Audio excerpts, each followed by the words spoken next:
Indonesia Power Jawa Barat 2 Operation and Maintenance Unit Pelabuhan Ratu is one of the power plants owned by Indonesia Power in the field of operation and maintenance of a coal power plant at Pelabuhan Ratu, with a power capacity of 3 × 350 MW. Based on energy studies, the boiler system is a significant energy use with a total energy consumption of around 98%. But its actual efficiency is relatively low at around 81.61%, baseline performance 83%. The variables that significantly affect these conditions are due to improper coal management, the composition of coal mixing, heat and properties of coal, which is not optimal, and the combustion process is not perfect.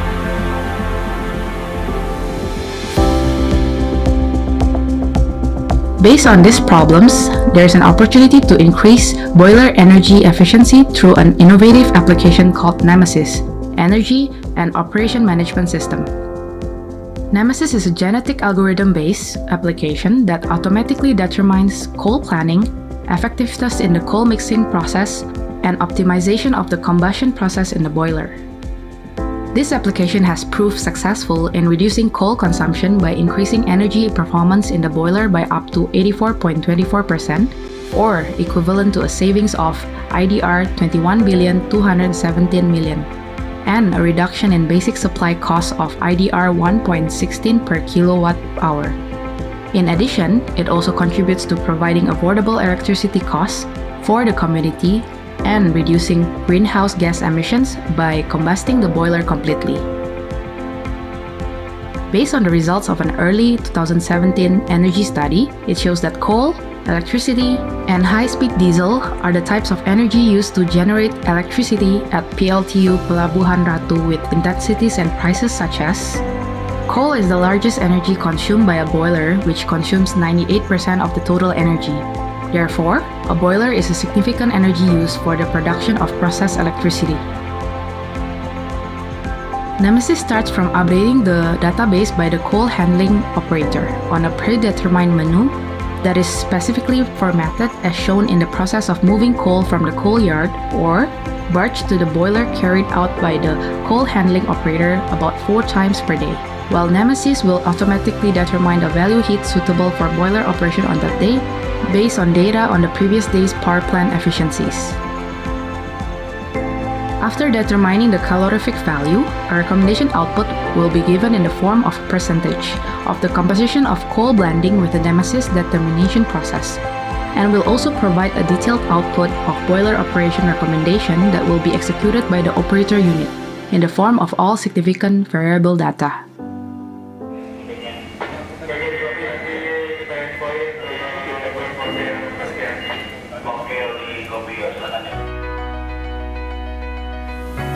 Affects boiler performance, including boiler efficiency estimation.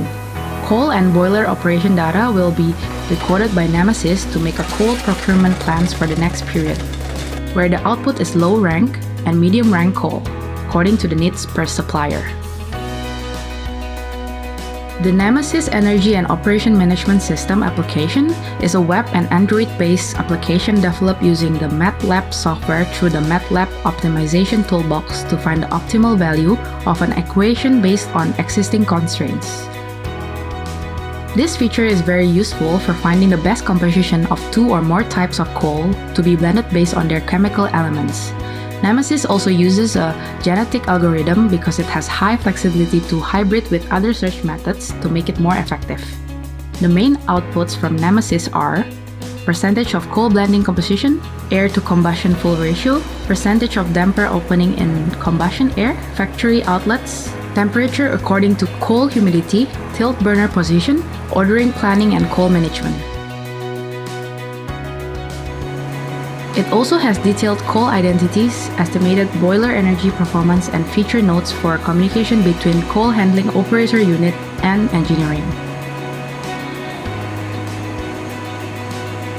In the genetic algorithm, several types of simulations are carried out for the mixing composition of the 2 types of coal until the best composition is obtained, which is indicated by the highest fitness value. The fitness function is defined from the quality of coal, namely calorific value, total moisture, total sulfur, and ash content from mixing coal. After getting the best composition based on the fitness function, the last process is to determine the slagging index to reduce the slagging and fouling levels.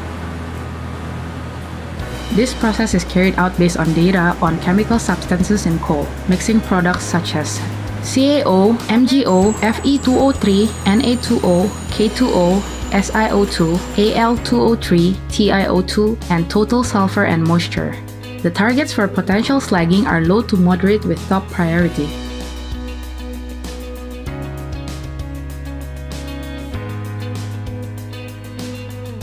Coal procurement planning.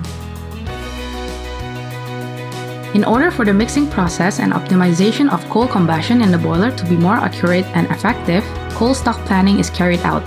This is done by calculating the coal order by considering all the significant variables as heat rate values, supplier prices, calories and average tonnage, barge delivery capability by suppliers, coal use planning, stock of coal yard, and safe stock limit. In order to obtain the output composition for the number of coal orders, coal suppliers, this feature is easy and useful for the coal planning and control division because it will immediately display the type, quantity, and type of coal needed for operation.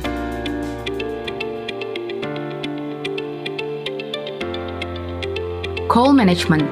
To manage the quality and accuracy of coal data when used in a boiler, proper coal management is required in the coal field based on suppliers, chemical elements, and coal calorific value.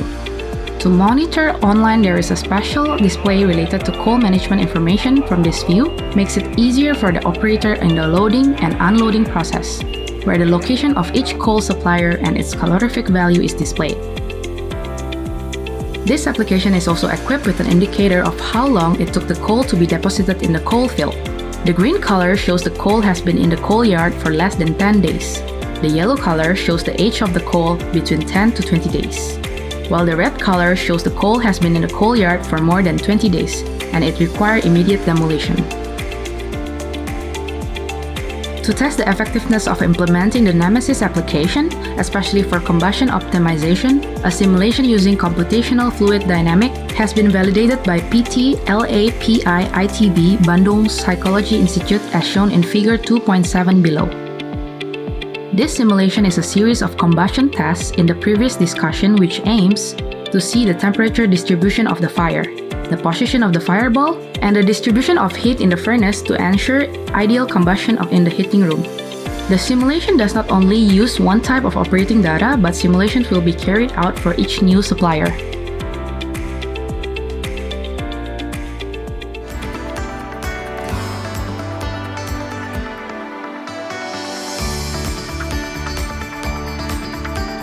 Effects on the environment. The decrease in the average heat rate of 43.29 calories per kilowatt hour is the same as the coal savings of 3.27 tons per hour. Coal consumption is also supported by the trend of emissions from boiler consumption, which is monitored at any time through the continuous emissions monitoring system. Based on data on average per month, other trends are indicators of the success of improving boiler efficiency, such as percentage unburned carbon. OC of exhaust gas tends to be much better than baseline. Other variables that affect the combustion process in the boiler also shows a positive trend which shows that the Nemesis innovation is very effective and feasible to be implemented, both at the PLTU Pelabuhan Ratu and other PLTU that use coal fuel. This innovation has been officially recognized and implemented in other CFPP around Indonesia Power, such as Suralaya, Suralaya 8, Lontar Labuan, Adipala, and Pangkalan Susu steam power plants. The Nemesis structuring process consists of collecting coal data and the identity of its suppliers, combustion tests, application design in MATLAB, and evaluation. Furthermore, Nemesis has received appreciation, positive responses, and good responses that were very useful from power plant practitioners and experts in an international seminar held by IERE PLN in January 2019, Bali, and attended by 13 countries.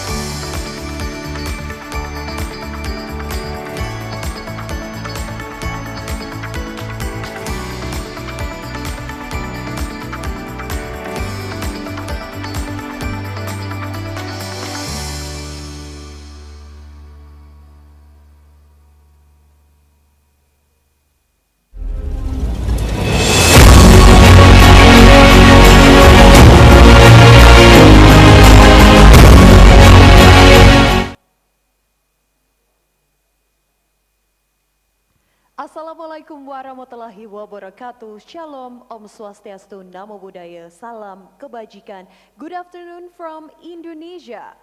Distinguished guests and speakers, welcome to another G20 webinar series today with the topic of energy efficiency, scaling up strategies for sustainable and decarbonized industry today, 29th of June 2022.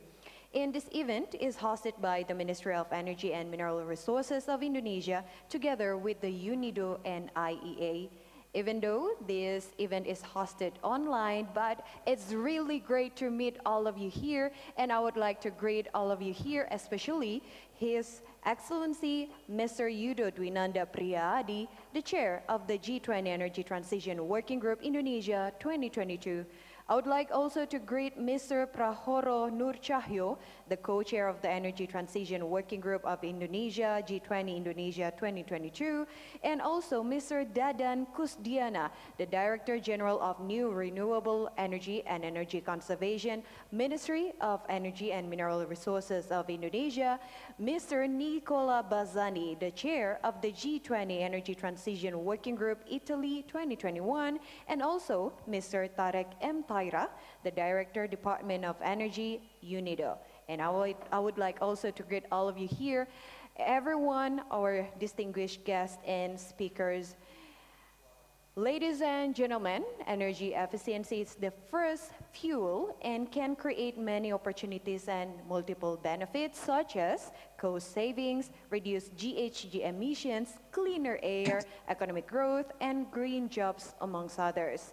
More than 40% of the total emission reductions needed to deliver the goals of the Paris Agreement could come from energy efficiency improvements in end-use sectors. Ladies and gentlemen, however, energy efficiency progress is not on track and slowed further last year as the result of the COVID-19 crisis that we are all facing until up to date.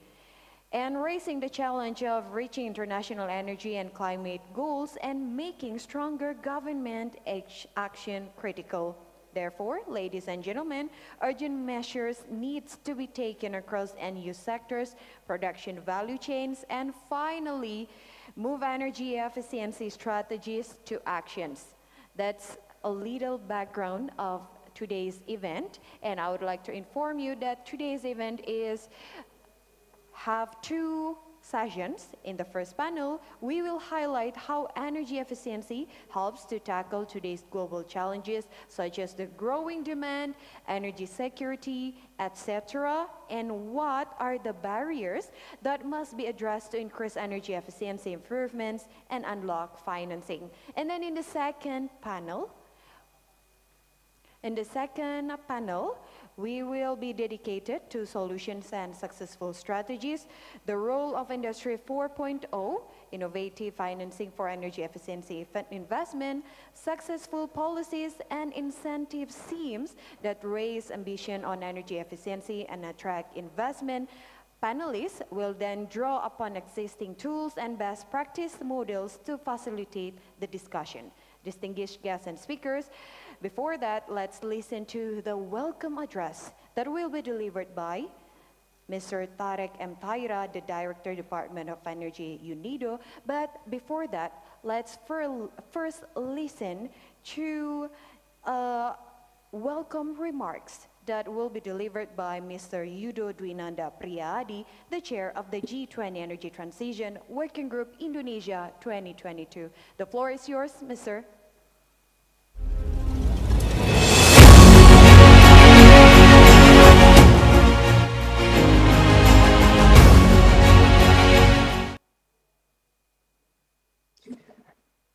All distinguished speakers and participants, greeting to you all. Good afternoon from Jakarta. I am Yudo Priyadi, Chair of Energy Transition Working Group ETWG. Is pleased to welcome you all at the 12th webinar of the ETWG webinar series on energy efficiency, scaling up strategies for sustainable and decarbonized industries. G20 Indonesia presidency has chosen the main themes: recover together, recover stronger. The presidency has set three pillars: global health architecture, digital economic transformation, and sustainable energy transition. The pillar of sustainable energy transition is held by ETWG, addressing three priorities on accessibility, technology, and financing. We have accomplished the first ETWG meeting in Yogyakarta, 24 to 25 March, and the second ETWG in Labuan Bajo, 23 to 25 June, last week actually. Overall, G20 members and invited countries welcome and supported the priorities and the main agenda towards the ministerial and leaders meeting. I am pleased to inform you all that in the last meeting of ETWG, the second, the importance of energy efficiency is addressed by many G20 members and invited countries delegates. In one of our key deliverables, Bali Compact or common principles in accelerating energy transition, energy efficiency has been incorporated as one main part. To the UNIDO, United Nations Industrial Development Organization, which also collaborates with International Energy Agency, IEA, I would like to convey our presidency's highest appreciation for taking the strategic role as co-organizers of today's webinar. UNIDO and IEA will share interests of energy efficiency among broader stakeholders. This will support the pathways to achieve Agenda 2030 Sustainable Development Goals and preparing just, affordable, and secure net zero future. Then, what is it essential for us as G20 to scale up energy efficiency towards sustainable and decarbonized industries? First, energy efficiency becomes one of the enabling keys to achieve enhanced ambition of Paris Agreement. Energy efficiency in the end-use sectors is estimated to contribute more around 40% of total emission reduction required to achieve Paris Agreement goals. However, our efforts to capitalize this projection were facing setback due to severe impacts of the COVID-19 global pandemic to our global economy. Second, energy efficiency also becomes the enabling key in making industrial sector more sustainable and efficient. UNIDO has estimated that around 70% of global GHG emission is contributed by just 5 industries. Among the sector, which is cement, steels, aluminium, chemicals, and oil refineries. Among those sectors, cement and steel are the two largest CO2 emitters, while cement is the world's second most consumed product after water. Those sectors are known as hard-to-abate sectors, which is difficult to decarbonize. Seeing this data, we as international community and G20 share common concern on how we can effectively reduce emissions in industrial sectors, including the hard-to-abate heavy industries. It should be noted, effort to cut the decarbonized industry may have impact on commercial capacity and competitiveness. Hence, maintaining affordability always be a key aspect, and deploying technologies plays a key role. Third, energy efficiency will strengthen the pathways of G20 and whole nation toward just, affordable, and secure energy transition. Energy efficiency will be a lucrative sector which provides decent and sustainable jobs. IEA World Energy Outlook 2021 has estimated that energy efficiency will potentially contribute to around 3.1 million jobs, or around 10% of all clean energy-related jobs up to 2030. Therefore, we cannot neglect energy efficiency in enhancing strategies and action to achieve SDGs and net zero emission future. Fourth, as some of you have been aware, however, as one of main indicators in SDG 7, energy efficiency has been only reaching limited progress. Energy intensity increases only 0.5% in 2020 and 1.9% in 2021. This figure is far under the required rate to achieve global climate sustainability goals set forth both in the Paris Agreement and SDGs. Last but not least, energy efficiency has critical roles in mitigating energy crisis and ensuring sustainable recovery. This is because energy efficiency becomes the most actionable measure we could implement while facing the hardship in global economic downturn. Therefore, realizing this situation, we need this webinar to discuss more robust action and strategies to escalate energy efficiency programs. especially in enhancing sustainable industries and their related sector. Finally, to the UNIDO and the IAA, all speakers, all delegates from G20 members and invited countries, and all participants, I wish you all have a successful webinar in scaling up energy efficiency in G20 and beyond towards sustainable and decarbonized industries. Thank you. Chair of the G20 Energy Transition Working Group Indonesia 2022, Mr. Yudo Dwinanda Priyayadi. Thank you, sir. From Indonesia, we will move to Italy. We will now listen to another welcome remarks that will be delivered by Mr. Nicola Bazzani, the chair of the G20 Energy Transition Working Group Italy 2021. Please welcome Mr. Nicola Bazzani.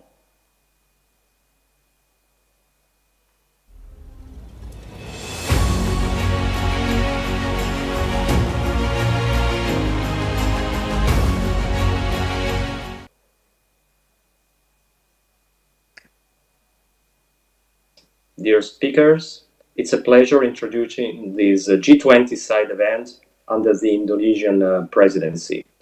A very warm welcome from a bright morning in Rome, Italy. We believe that industry has a leading role to play in the transformation towards a decarbonized future by or around 2050, as the leaders stated last year in the Rome summit. According to the IEA analysis, as already mentioned, industry energy consumption represents almost 40% of current total global final consumption of energy and is still dominated by fossil fuels, coal in particular. It represents the second largest emitting sector after power generation.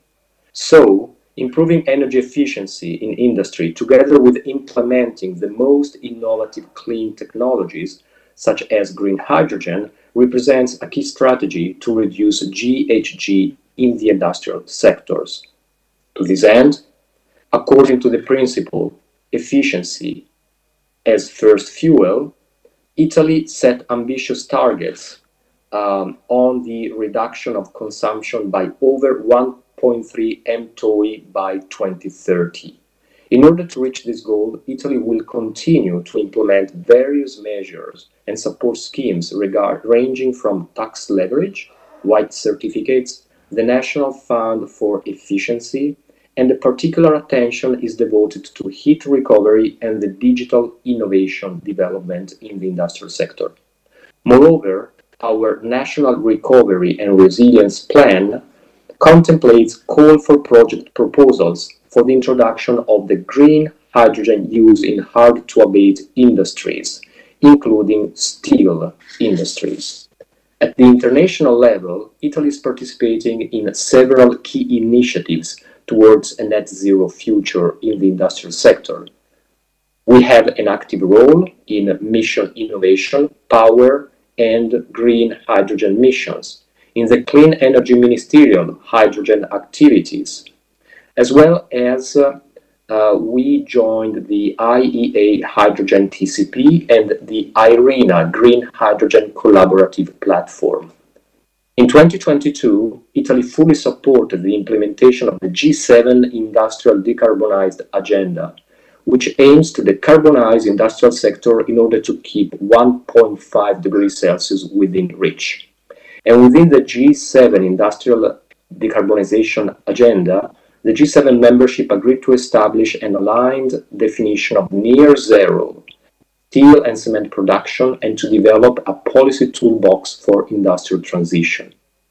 International activities and multilateral collaboration are therefore strategic to implement common strategies in order to decarbonize the industrial sector, addressing GHG emissions reduction, in particular in what I called the hard-to-abate sector, promoting together energy efficiency, the most innovative clean technologies, and near-zero emissions materials. Therefore, the G20 countries must show leadership and vision to make it happen, and we are sure that we can do it together. I thank you all, and I wish you a fruitful workshop. Thank you, Mr. Nicola Bazzani, for your welcome address. And those are the welcome address delivered by the two host country of the G20 for the past 2 years, Italy and Indonesia. Up next, let me invite Mr. Tarek M. Taira, the Director, Department of Energy of UNIDO, to deliver another welcome address. The floor and the screen is yours, sir.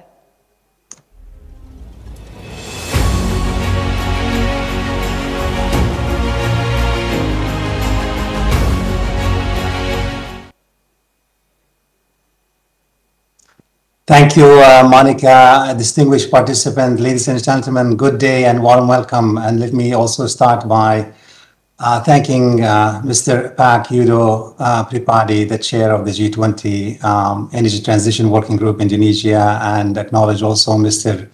Nicola Bazzani, the chair of the Energy Transition Working Group Italian presidency. Warm welcome to all of you. As you noticed, this joint event is designed and organized in partnership with the government of Indonesia, the International Energy Agency, and UNIDO. We are honored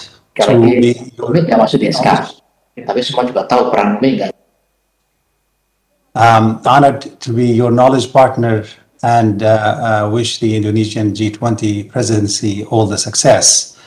Let me start by putting a brief introduction to and some context to the workshop discussion. So broadly, as highlighted previously, from our perspective and the work we do on industry, we know that the role of industry in the climate change and the energy transition context has three broad important dimensions. Some of them were already discussed and presented earlier. The first is that industry is one of the largest emitters of greenhouse gases, as also Nicola Bazzani mentioned. The second aspect is that we also tend to undermine is the fact that industry itself is adversely affected by the changing climate and resource depletion. And there are growing evidence to show that climate change imposes a wide range of risks for industries and businesses, from disrupting supply chains to increased insurance costs and labor challenges. So climate-related events are already negatively affecting more than 1 in 4 companies worldwide. However, on the upside, it has the potential to become a leading provider of technological solutions, business models, and green jobs while influencing consumer behavior and lifestyle. In that respect, industry has the potential to become the leading generator of transformative solutions. Having said that, and noting also what was said earlier, that 40% of the total emission reduction needed to deliver the goals of the Paris Agreement could come from energy efficiency improvement in end-use sectors. The sad reality that is we still face is that the largest investment gap identified in achieving clean energy transition goals are those for energy efficiency measures, especially in micro, small, and medium-sized enterprises. So investment in industrial energy efficiency are lagging at $36 billion, and according to IEA estimates, they have to reach $126 billion by 2040. So in the backdrop of these facts, today's workshop is an opportunity to present concrete solutions for scaling up strategies for improving industrial energy efficiency to support a just and people-centered energy transition, well aligned with the G20 presidency priorities on energy, as you have mentioned briefly. So with this note, I want to thanks to all our partners. The workshop brings together a diverse expertise and knowledge to highlight the importance of accelerating investments in industrial energy efficiency and energy transition. And it is structured, as Monica mentioned, to highlight available solutions and encourage the introduction of new business models, incentives, policies, and enforcement measures to attract more private sector investment in the industrial energy efficiency space. In closing, we cannot but stress the need for adequate and rapid increase in technical and project development assistance in all industrial sectors, and particularly in small and medium enterprises, to support the creation of energy efficiency project pipeline and demand for energy efficiency financing. With this introduction, we hope we could set the stage for a fruitful discussion which can provide actionable solutions, and as President Widodo has requested from its G20 presidency, bring concrete ideas to ensure a cleaner and brighter future for the global community. Thank you. Mr. Tarek M. Taira, thank you for your welcome remarks and also explanations. I would like to highlight once again what you mentioned, that more than 40% of the total emission reduction could come from energy efficiency. That's really how we could see how important is energy efficiency. Thank you once again, sir. And up next, we will proceed to the keynote address that will be delivered by Mr. Dadan Kusdiana, the Director General of New Renewable Energy and Energy Conservation, Ministry of Energy and Mineral Resources of Indonesia. Please welcome Mr. Dadan Kusdiana.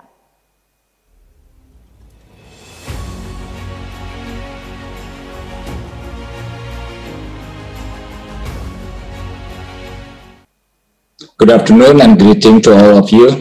To my colleagues, Pak Yudo and also Pak Prahoro, thank you for the initiative to have this kind of the side event on very specific issue on energy efficiency. I would like also to welcome to Your Excellencies, Mr. Tarek M. Taira, Director of Department of Energy from UNIDO, and also the Excellency Mr. Nicola Bazani, Chair of Energy Transition Working Group of 2021, and also to Mr. Abhay Bakri, Director General of Bureau of Energy Efficiency of India, distinguished speakers, moderator, representative of G20 countries, international organization, participants, ladies and gentlemen. Welcome to the 12th webinar series of Energy Transition Working Group G20 of Indonesia. Today's event, we will discuss a very specific issue on energy efficiency with the theme of scaling up strategies for sustainable and decarbonized industry. We have invited speakers who are experts from their own sectors to guide you to have an interesting discussion. Distinguished guests, ladies and gentlemen, I would like to recall the report from IRENA that energy efficiency will contribute about 25% for decarbonization. So this number actually similar with those coming from renewable energy. So in the beginning, I would like to say that having clean energy, this is similarly important for us to develop renewable energy and also energy efficiency. So through the previous Italian presidency, G20 ministers agreed that clean energy transition will foster growth and resilience, promote international technology cooperation, free and open trade and investments, address present and future energy needs, reduce global emission, enabling countries to achieve 2030 SDG goals, as well as also the Paris Agreement. Our analysis indicates that the current NDC targets are not in line with limiting the increase of global average temperature to well below 2 degrees by the end of the century. NDCs are to be revised and strengthened every 5 years through a process of stock taking and ratcheting up, providing an opportunity to drive development of new energy efficiency policies and track their implementation. We are all aware that energy efficiency can be deployed quickly, and it is the one energy resource that all countries possess in abundance. Energy efficiency makes the largest contribution to global emission reduction.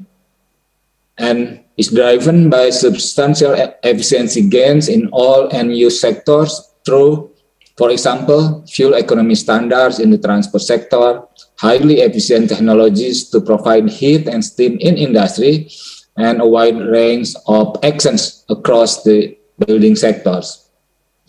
In case for Indonesia, the Indonesian government has set national energy efficiency target to reduce energy intensity by 1% per year until 2025 and achieve final energy consumption reduction by 17% from the business as usual scenario by 2025. I would like to mention here several strategies that have been implemented here in the country to achieve those targets. The main programs for energy conservation include: the first is standardization and labeling of energy saving level on energy utilization equipment in household, building, and industry. Up to now, we have been put into the implementation of the equipment such as air conditioning, refrigerator, fan, iron, rice cooker, water dispenser, and TV, of course, and also water pump. The second is implementation of energy saving technology. In particular, on this, we have the program of electric vehicle and also introducing the induction stoves to substitute the use of LPG. The third is implementation of energy management based on ISO 50001 for energy and mineral resources, industry, building, and also in the transportation sector. In particular, we have the reporting system for those that using energy minimum of 6,000 ton oil equivalent. And those initiatives can result in the reduction of the energy use in which that there is increase in energy efficiency. The fourth is implementation of energy conservation and efficiency businesses. In particular, on this, we are encouraged to the role of ESCO, innovative financing for energy efficiency project. The last one, the fifth is awareness and award. In particular, in this area, we do the disseminating information of energy saving massively and awarding with more priority in terms of the category. The other aspect is financial aspect. This is the biggest challenge for us in implementing energy efficiency, especially in industry sector. We have been supported by UNEDO so far in terms of the implementation, in terms of the program, and significant efforts are required to make financial institutions more aware on energy efficiency financing and reduce perception on their high risk. So raising awareness on the multiple benefits of energy efficiency projects can be recommended as one of the most effective measures to increase investment and also financing flows for energy efficiency projects. This may require developing a system of assigning value to non-economic benefit so that they can be properly taken into account when making investment decisions. So on short and medium term, particularly in countries with economic transition, tax incentive and low interest loan for energy efficiency projects should be considered as the most appropriate ways to increase energy efficiency project investment viability. So government should consider, of course, creating incentives for companies for improving energy efficiency through appropriate policies. Companies should also consider implementing energy efficiency measures to improve production efficiency and quality, lower the cost of production, and help demonstrate corporate social responsibility. I think now is the right time for us to do more energy efficiency project, to do more the energy efficiency initiatives, since now the price of the fossil are very high. So in closing, my colleagues, distinguished guests, ladies and gentlemen, through this workshop of energy efficiency and also from the other upcoming G20 side events and also those that we have done before, we hope they can support G20 Indonesia presidency to reach a global deal in energy transition. This workshop is just the first step that hopefully could start a discussion on how important it is to reach the energy transition target and how we should work together closely to enable the measures to reach the target. By this, I would like to conclude and thank you for your attention. I agree with your statement, sir, that we are now, it's the time for us to do more energy efficiency. And thank you for your keynote address, Mr. Dadan Kusdiana, showing us and letting us know about more of what Indonesia has been doing to achieve an energy efficiency. And we're now ready to begin our first session with the topic of efficiency first. And let me mention first all our distinguished speakers in the session. It's Isabel Apolinario, the head of Tariffs, Prices and Energy Efficiency Division, Energy Services Regulatory Authority of Portugal, and also Ms. Mada Ayu Hapsari, the Indonesian Conservation Energy Efficiency Society, also Mr. Vincente Hurtado Roa, the European Commission head of Unit C2. Also Ms. Georgia Pasqualeto, the Energy Efficiency and Cooling Specialist, SE4All. Also Mr. Jaleel Chapchop, the Chief Investment Officer, Energy Efficiency Expert, Renewable Energy and Energy Efficiency Department, African Development Bank. And last but not least, Ms. Charlotte Wang, the Founder and Chief Executive of Equota. And this session will be moderated by our moderator, Melanie Slade, the Senior Program Manager of Energy Efficiency in Emerging Countries, or the Economist, the IEA. Please welcome our moderator, Ms. Slade, Melanie Slade.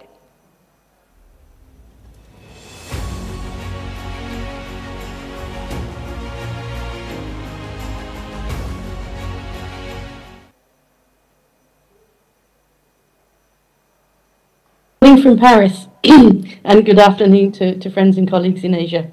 It's a great pleasure to be with you here today, and I'd like to thank, of course, Indonesia's leadership of the G20 and putting energy efficiency so high up the agenda, and of course our partners in UNIDO who we're working with on this event.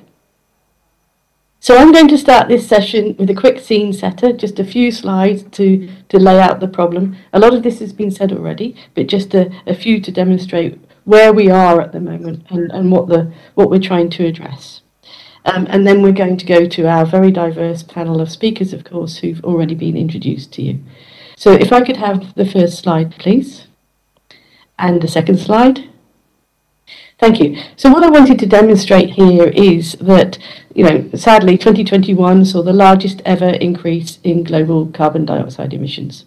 So that's a very stark reminder of the challenge that we're facing. And if you could just press the button once more, please. We can see here that this is the increase that we saw in 2021. And the driver for this increase was primarily an increased use of coal. Next slide, please.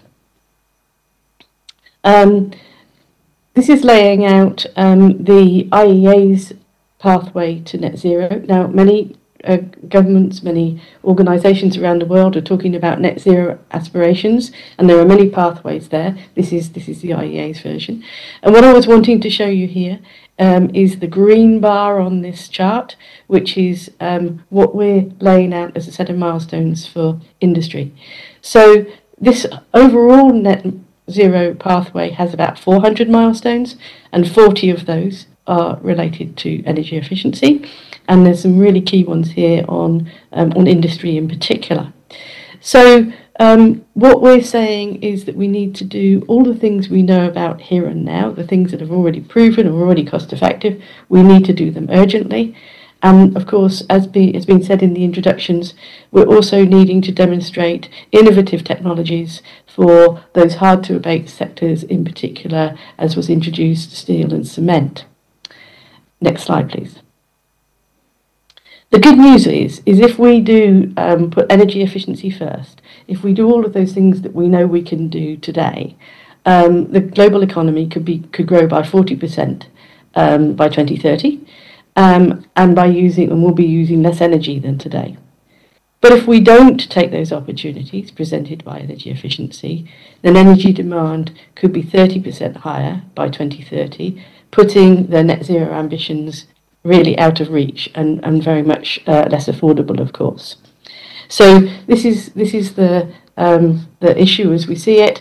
But to do everything we need to do in efficiency, we need to see a 4% improvement or more, slightly more than a 4% improvement in efficiency a year, and that's of course extremely challenging. Next slide, please. So what can governments do about this? We're talking about government action in particular.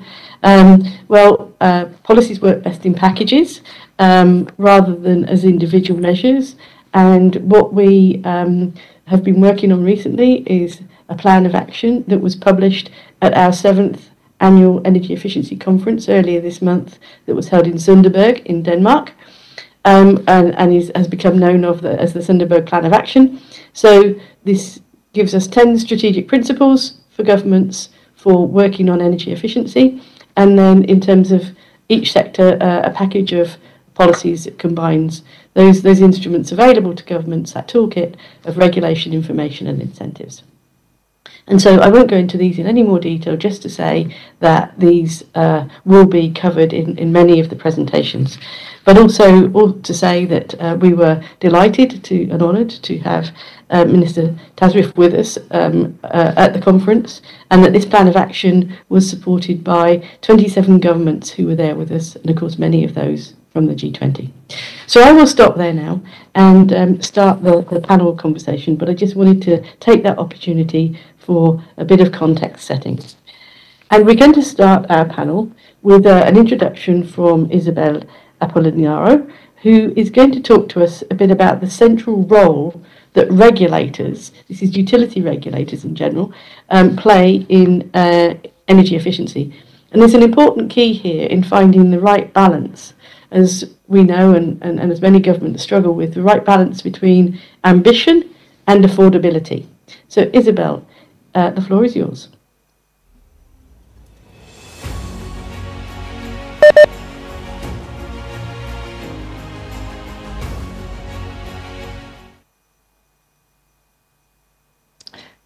Greetings from Lisbon. It's a pleasure to be here discussing energy efficiency with all of you. The first slide, please.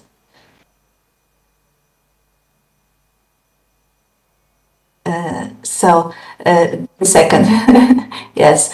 In 2020, the energy sector was responsible for 3/4 of the greenhouse gas emissions in Europe. So the energy sector has to be at the heart of the solution to climate change. Energy efficiency is one of the key pillars of to meet environmental targets, but it is also important to reduce energy supply costs and to increase security of supply, because as it was already said, it must be seen as the first fuel. But unfortunately that is not always the case, and so the European Commission has provided the energy efficiency first principle. In the recast of the Energy Efficiency Directive, it has clearly introduced this principle. In all decisions taken, this has to be considered. With energy prices rising to all-time highs, energy efficiency helps to reduce the energy bills of consumers. So it is very important. Regulators must ensure the crucial balance between energy affordability and energy availability. So they have a central role in the transition to this low-carbon energy sector that we all want to achieve. Second slide, please. And what can regulators do to foster energy efficiency?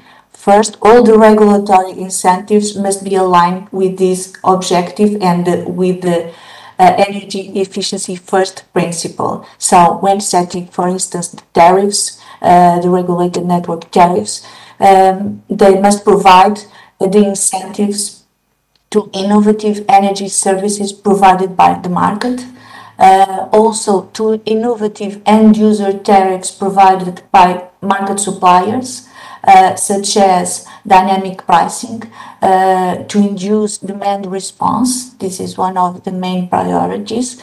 In the past, we only looked at, we didn't look to demand. It's very important to look to demand. To give clear information on the bring awareness on the benefits from energy efficiency, but we know that are market failures that hinder economic agents from taking efficient decisions, and so we may have the need, particular regulators, to design specific mechanisms to promote energy efficiency. Next slide, please. And that's what we did in Portugal. We created an end-user energy efficiency program that finances the implementation of measures to foster efficiency in energy consumption. This is a market-based mechanism. It's not an obligation scheme. It is a market mechanism. So tender mechanisms by which applicant measures are evaluating according to the merits the measures have, according to the energy savings they will provide, and according to benefit cost ratios they will provide. We finance tangible measures, equipment measures, and intangible measures. And what I would like to show is that competitive-based market mechanisms, as the one we have introduced, have clear advantages, because the candidate applicant measures are much higher than the budget that we have to finance. So we only choose the best measures, and we ensure the maximization of social benefits per unit of incentive. So another thing which is very important with this mechanism is to bring several entities to promote energy efficiency, not only the traditional stakeholders of the energy sector, such as energy suppliers and network operators. We also bring to promote energy efficiency consumer associations, universities, and with this we reach far more consumers. And if we reach far more consumers, we achieve more savings. And we also bring private investment to energy efficiency. We leverage the investment. For instance, I can give you the example of our program. In the first edition, we had to finance 85% of the investment. In the last edition, we only financed 56% of the investment. Next slide, please. So I think I would like to end with this measure. The best megawatt is the negawatt. And I here at the slide you have some of the results of the benefits of this program. Thank you.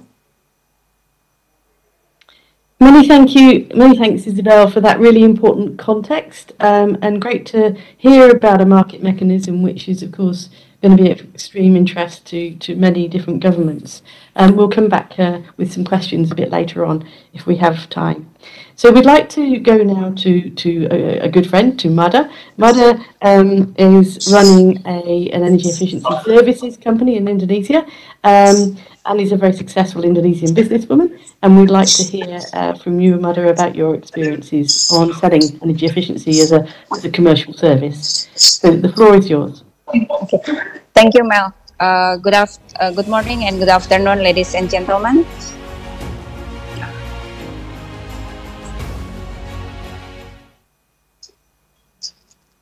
Thank you, Mel, for introducing me.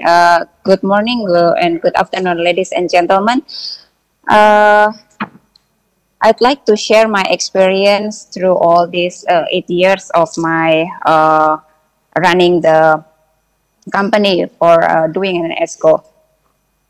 So here is what I found in my 8 years experience in running an ESCO's business. It's why it's very hard to make ESCO fly here is because in Indonesia there is ESCO is unregulated things, and then because it is unregulated, we don't have any policies who support this kind of a business. So we have a limited financing option.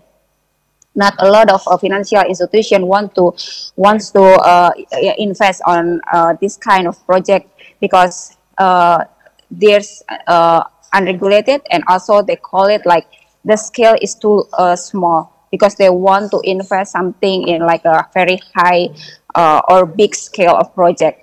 And also the issue is about the short-term business model. ESCO's business model usually it takes around like 3 up to 8 years. So they consider it like we call it like for renewable, we can have more like 20 or 30 years, much more attract the investor to put the money on the project. And then we also struggle with a limited technology provider, because not a lot of technology now that has a very efficient on product. And then we have underdeveloped ecosystem, like we hard to find like a consultant for energy auditor, and then other community here. So I think that's the reasons why it's hard to for ESCO or energy energy savings company to develop here. But now, second slide, please. I try to propose some of model.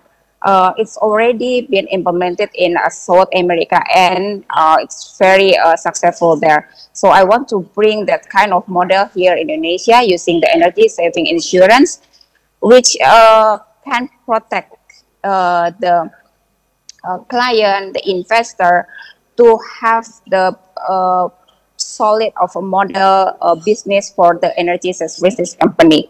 For example, for if we say that, why it said that it will protect the investment, because if we put an insurance on that project, means that if there is some problem, if the client doesn't want to pay us and other thing, and then the insurance will cover all the gap for the investment itself. And the second thing, we say that we can protect the technology, because a lot of high-tech product is a new one, a new technology. So sometimes client reluctant to have the new technology, because they say that, how about if it's not work in my side or other thing. So I think if the product failure is coming, and then the insurance will cover this kind of failure, means that the project will go smooth. So this one, I think, can be unlocking the what is that our obstacle here in the business. And then the third slide,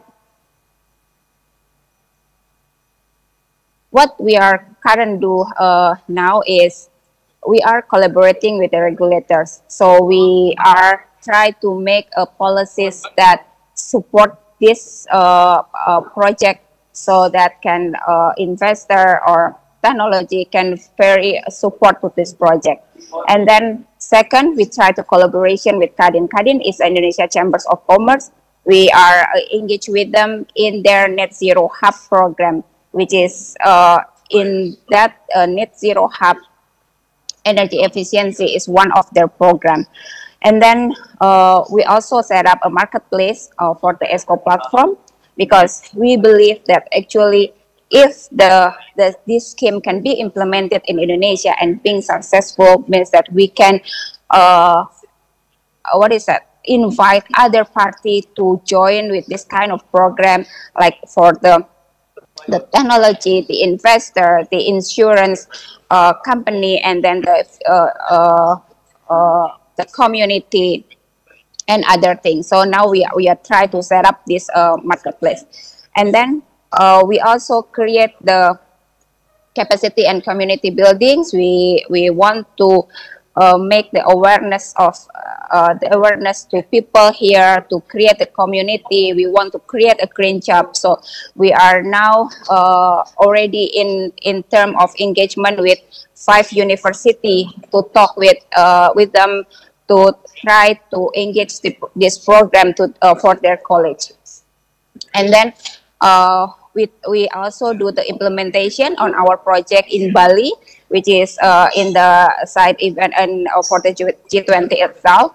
So we try to put the project there to make the, what is that, the if the project is succeed there, so everybody can see it and then can replicate the system that we already created. And also we want to do the multi-stakeholder collaboration doing the FGD, because we believe that if we do this kind of program, it will help us to find what is the obstacle, especially the ESCO company usually is a startup. So we can try to find the solution how to make ESCO fly here in Indonesia. I think that's all my presentation. Thank you, Mel. Get back to you. Thank you very much, Mada. Always interesting to hear the challenges you've been facing, but also the very creative ways you come up with for overcoming them. Thanks. And I think one of the really important points here is the collaboration you talk about, the collaboration with the regulators so that they understand the model, they understand the benefits, and also you talked about collaboration with universities, because of course that brings about future business opportunities and people to supply services in the future. So thanks very much for that, that introduction. So we're going to go now on to collaboration of a different type, and we're going to go to Mr. Vicente Roa from the European Commission, who's going to talk about a tricky problem that has come up, which is about what we do cross borders. So when we're talking about making commitments to climate, we're talking about buying services from one country to another, selling energy from one country to another. How do we make cross-border adjustments when we're talking about targets, when we're working within a region?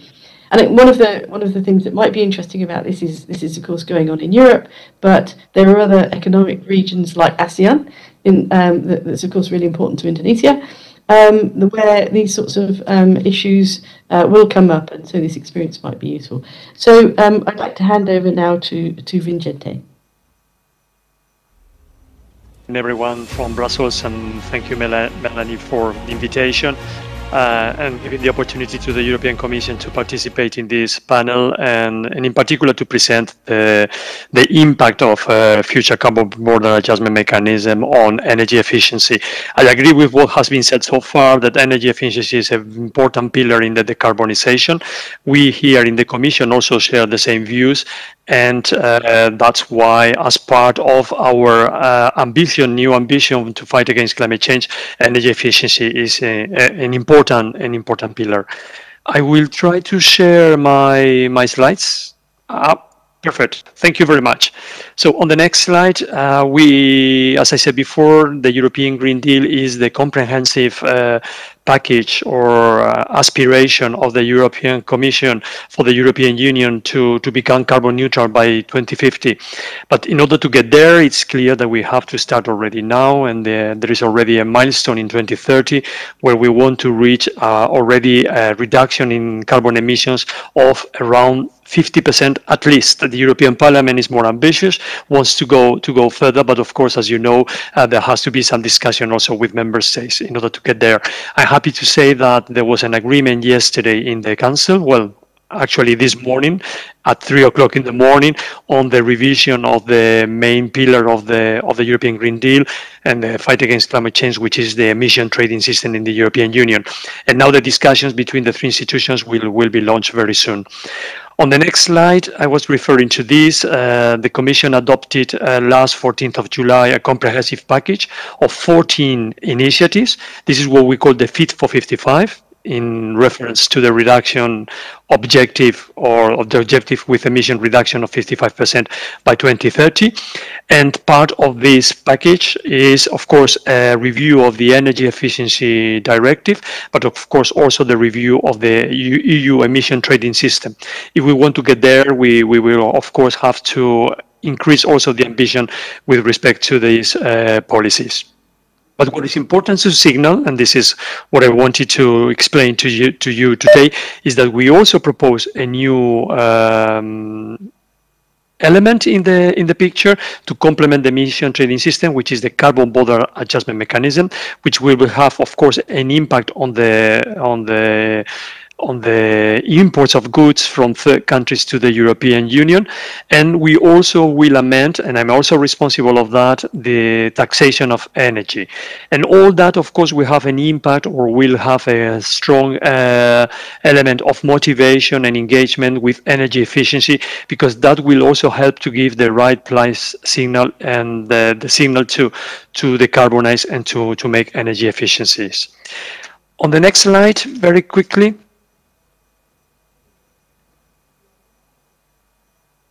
In the next slide, I present next one, because I don't have much time. I was asked to shorten the number of slides. I try to present the main elements of the carbon border adjustment mechanism, the CBAM, for those of you who are not very familiar with this yet. As I said before, the first important thing is that this will complement the carbon pricing that we have in the European Union.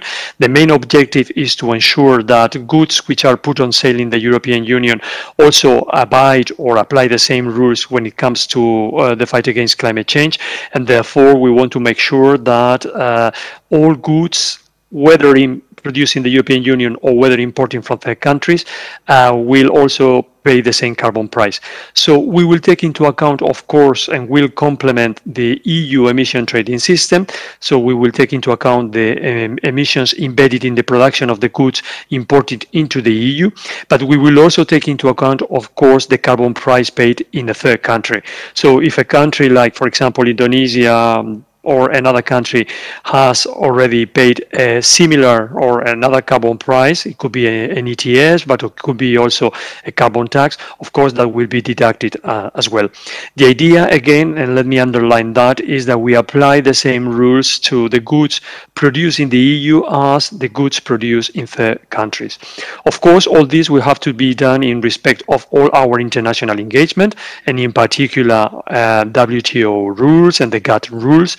And for that, we will introduce a measure which will be non-discriminatory and will apply the same rules. We want to, at least at the beginning, to focus on the main sectors which are more intensive in trade and also more intensive in carbon emissions. That has been mentioned before. These sectors would be cement, iron and steel, aluminium, fertilizers, and also electricity. Just to give you an idea, roughly these sectors cover around 40% of all the emissions, carbon emissions or greenhouse gases emissions in the emission trading system of the EU. How can CBAM foster energy efficiency? It's very clear. That's very clear. I mean, we take into account the emissions what are in the scope 1, so the emissions which are directly linked to the production of the goods. But we will also consider, and that's something that we intend to do by 2026, when the system will be fully in place, also to take into account what we call a scope 2 of emissions. So emissions from indirect emissions from the production, for example, of electricity used for the production of the CBAM goods. So in that way, the introduction of a CBAM has a high incentive on new technologies, modern technologies that reduce emissions, but at the same time also by reducing the consumption of fuels, and in particular, for example, electricity, then there will be also an incentive to reduce the CBAM debt, and therefore an incentive for energy efficiency. So this is how we see the impact of the future CBAM, of course, on energy efficiency. And energy efficiency, as said before, and I'm glad to say or to see that we can expect that 40% of the emission reductions may come from energy efficiency. The CBAM will also be an element or an important element to incentivize also energy efficiency. The CBAM will be gradually introduced. There will be a transitional period of 3 years up to 2026 in order to learn and to be able to explain how to apply the system. We will only be collecting information, and then we expect from 2026 or maybe from 2027, we will see what comes from the negotiations with the Parliament and the Council. The CBAM will be applied gradually as we also get rid of the free allowances clauses in the emission trading system for those sectors. In principle, that application, that phase in, phase out should operate over a period of 10 years.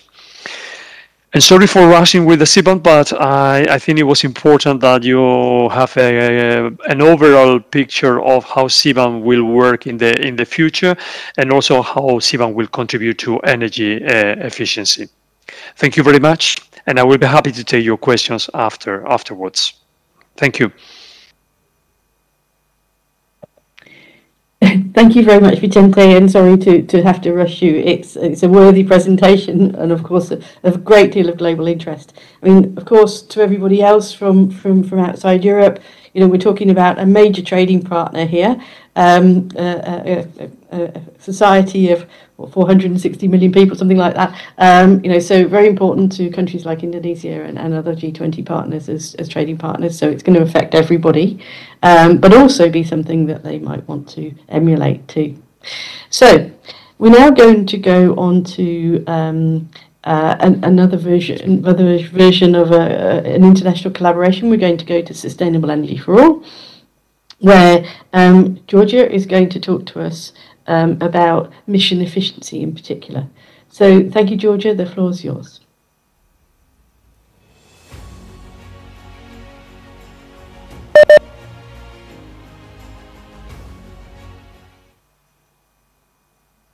Thank you very much, Melanie, and greetings to everyone from Vienna. It's a pleasure to be here today on behalf of the CIPRO.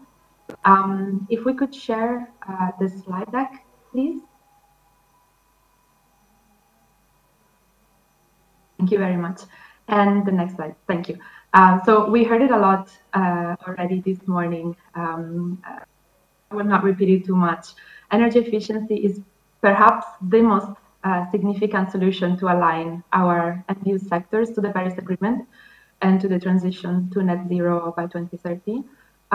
We know that efficiency is also the most cost-effective solution to do this, and to do so while also creating local jobs and economic opportunities, supporting industrial competitiveness, improving well-being, resilience of our built environment. It really should be a no-brainer, also because many of the technologies and policies that we need are well known and they're ready for deployment at scale. And yet, as we also heard earlier from Mr. Tarek Farah and from Melanie Slade, investments are lagging behind.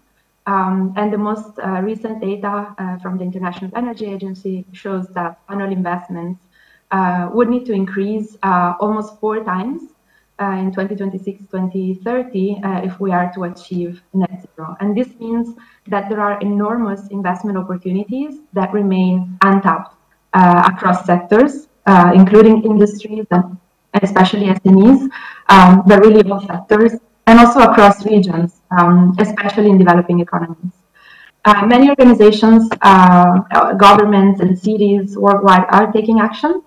And earlier this year, Mission Efficiency was launched together with core partners that include SC4All, the International Energy Agency, the UNIDO, the UN Environment Programme, and the Copenhagen Center for Energy Efficiency, the World Resources Institute, the International Copper Association, and it was launched with the goal of uniting a lot of these efforts and creating a global collective of actions, commitments, and goals that together can increase the pace and scope of energy efficiency worldwide. So as background, Mission Efficiency takes over from the former 3% Club, which already gathered 16 countries, including some of the G20 members, and also gathered over 70 partners.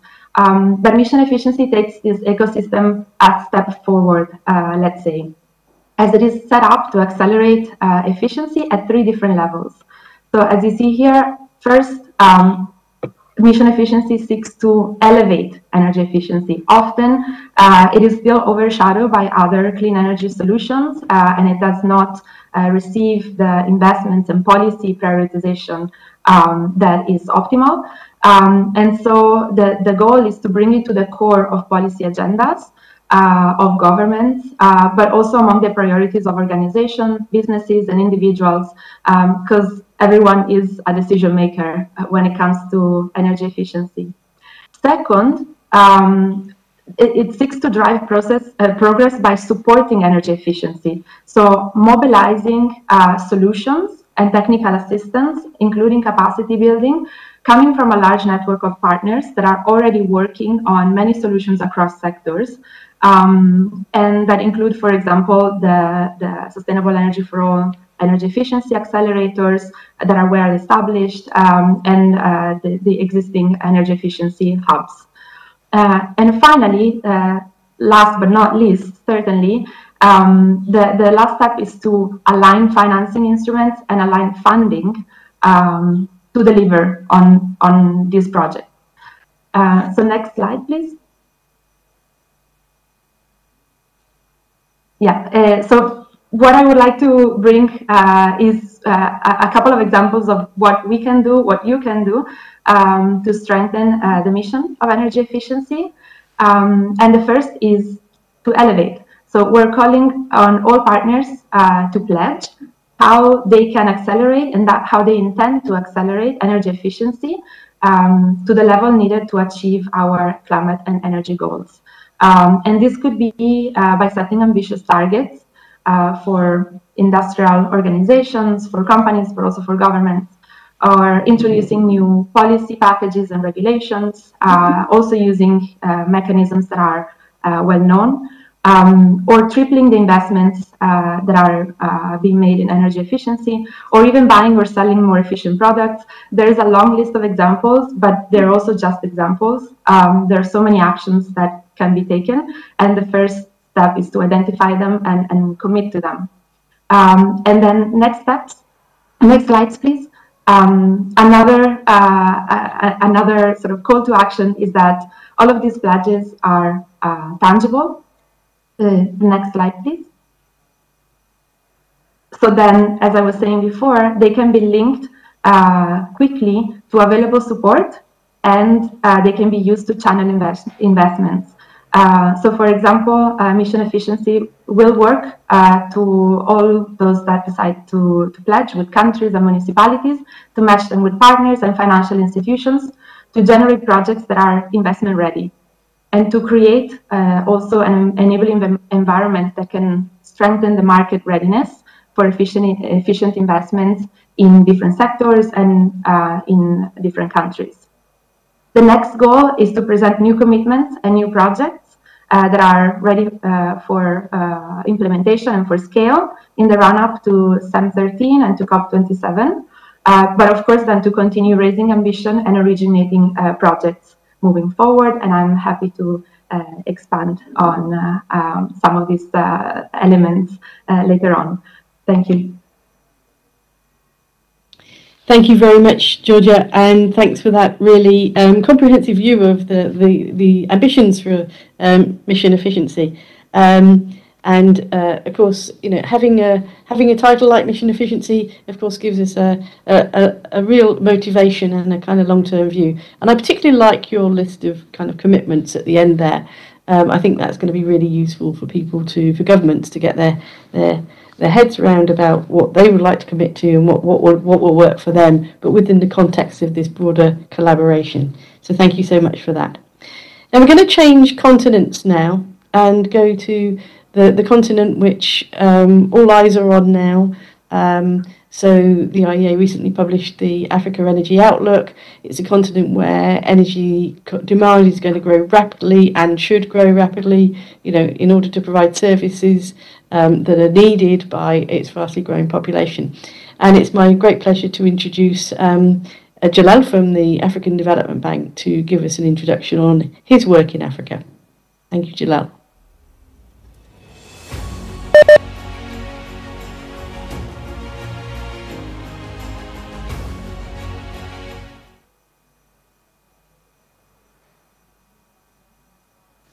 Good morning, good afternoon, and thanks for the invitation.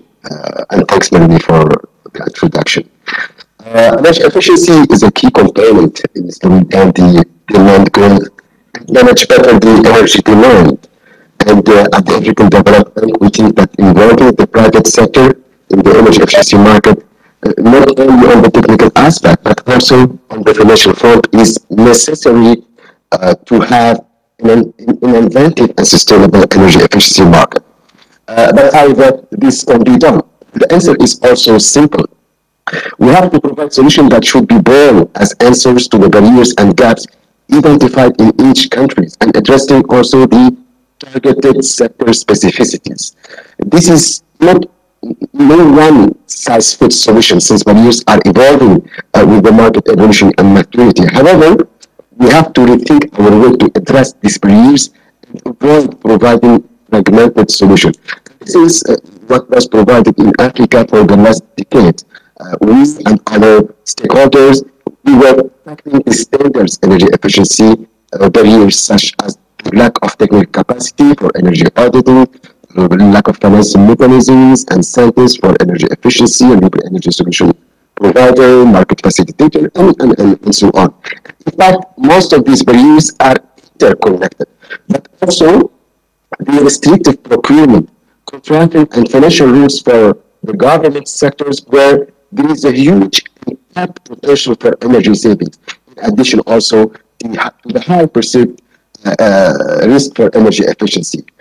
However, most of the time, financing comes on the top of the barriers list. And unfortunately, it is one of the most perceived barriers. I firmly believe that the problem is not financial availability. In the energy efficiency space, the leadership is one of the most critical ingredients. So, at the African Development Bank, we choose using a more holistic approach to bring the most complete solution in line with the African context and needs to address also the general barriers I just spoke about. Here, the solution converges to the super ASCO concept or approach, where most of these barriers are reduced and addressed. The first slide you see here, so please, the first slide.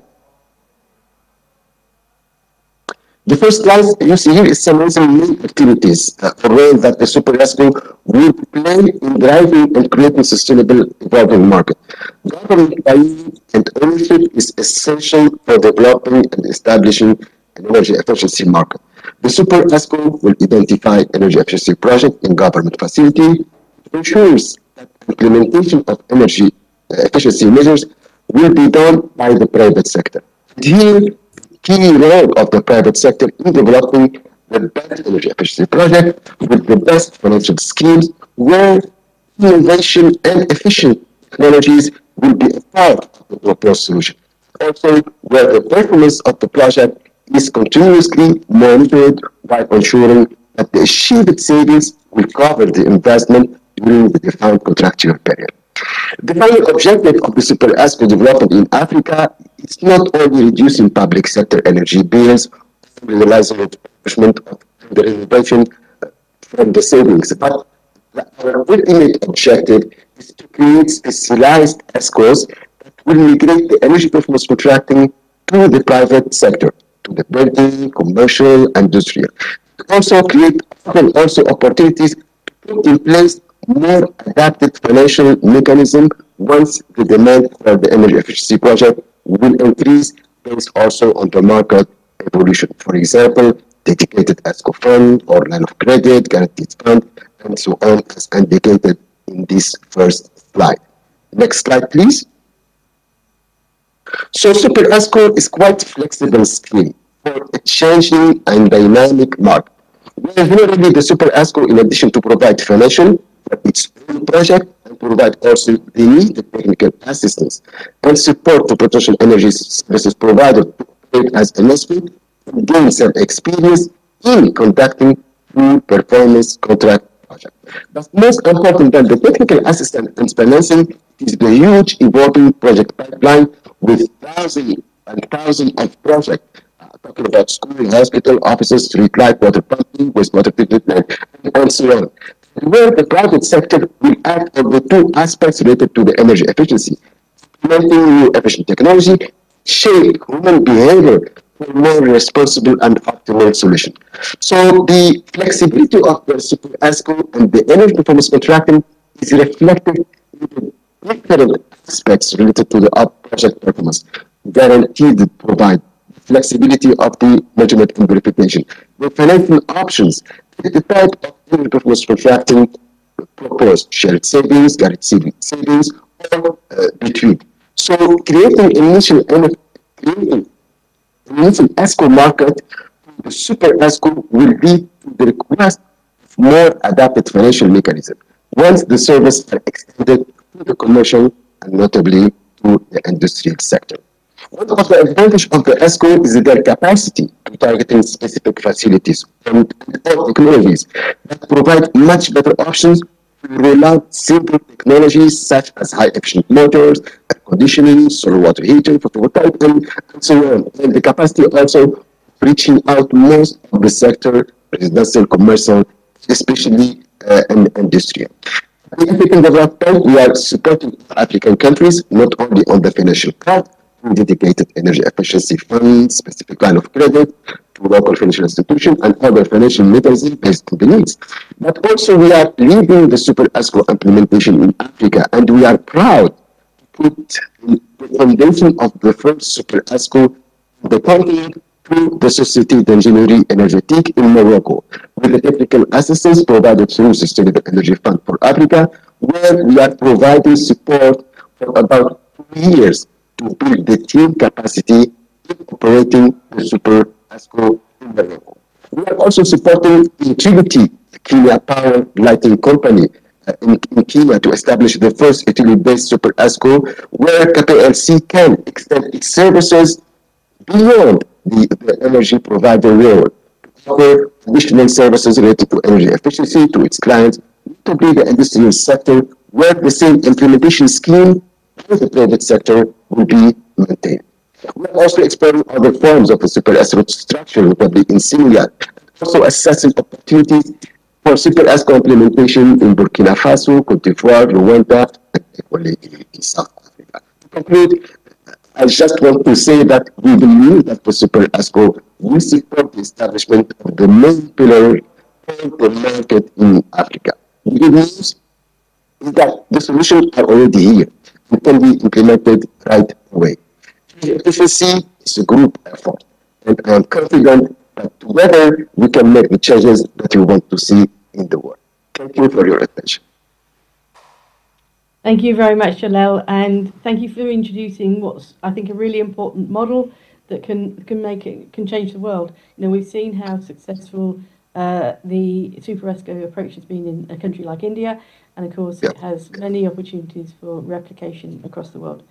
So with that, I'm now going to turn to our final speaker in this series, and to my good friend Charlotte Wan, who is another private sector, very innovative businesswoman, who's going to talk about her experience of using high-tech digital technologies to advance energy efficiency.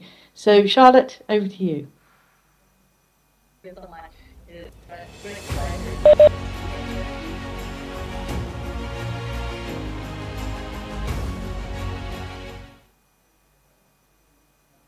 Hello. Thank you very much. It is a great pleasure to speak here, and I want to share about what we have done through Equal Energy.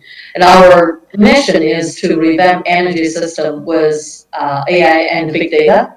Please allow me to share the screen.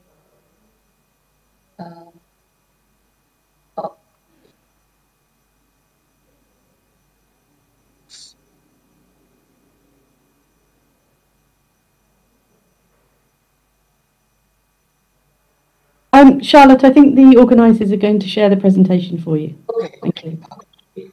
Okay, great. Equal Energy is an AI-based big data analytics company. We provide the energy optimization, predictive maintenance, and carbon management platform for energy-intensive manufacturing and utilities to reduce carbon, energy, and plant downtime and fatalities.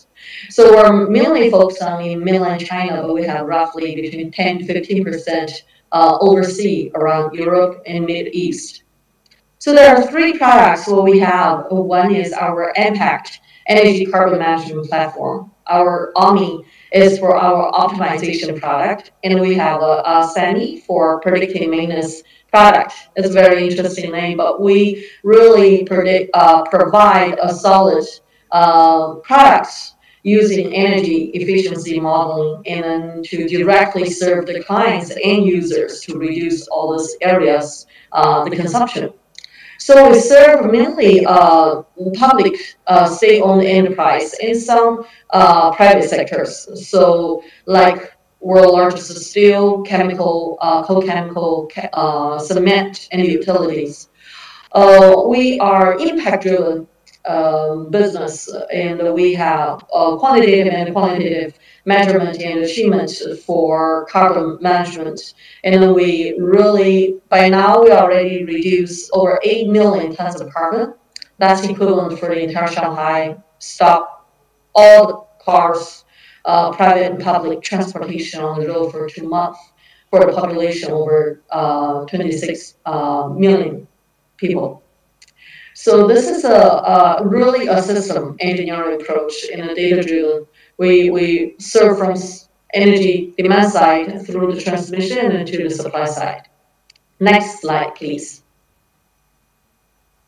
So this is what we provide. We really look at the carbon data, mingling with the energy data, mingling with operation data. Start from the right side, the power of consumption, to the grid level and into the generation. And we serve using our impact smart energy and carbon management platform. We directly reduced energy consumption for the end user between 5 to 15% in the various area. For the generation side, between 1 to 5%. So that's a very large reduction. And next slide, please. When we serve the client, we realize that there are several challenges for the social entrepreneur, and especially we're a startup.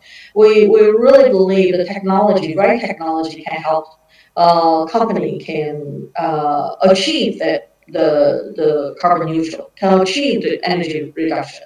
But for us, in stage 1, we have to look at who will be the best target group. And then we utilize the IoT platform and then our software system to serve the client to see the reduction. And then we provide a standardization product. And then we reach the stage 3 with our hardware, software, combined system using our AI algorithm, edge computing to serve the industrial and then utilities. So overall, we see this is a really interesting era that we go through all this energy efficiency, will provide the solid result in real-time optimization through the electricity reform, as well as the industrial reform right now in mainland China. It is a great pleasure to share our work to all of you. Thank you. Thank you so much, Charlotte, and thank you for sharing your innovative approach with us. It's great to see how by using new technology, by using big data and AI, you can actually be working with some of the biggest companies in the world. And many people would have thought that energy is so important to those companies that they would have understood how to make these savings already, and they would have made these savings by themselves. So it's fantastic to see that by specializing, you can actually bring about new knowledge and new information and new results.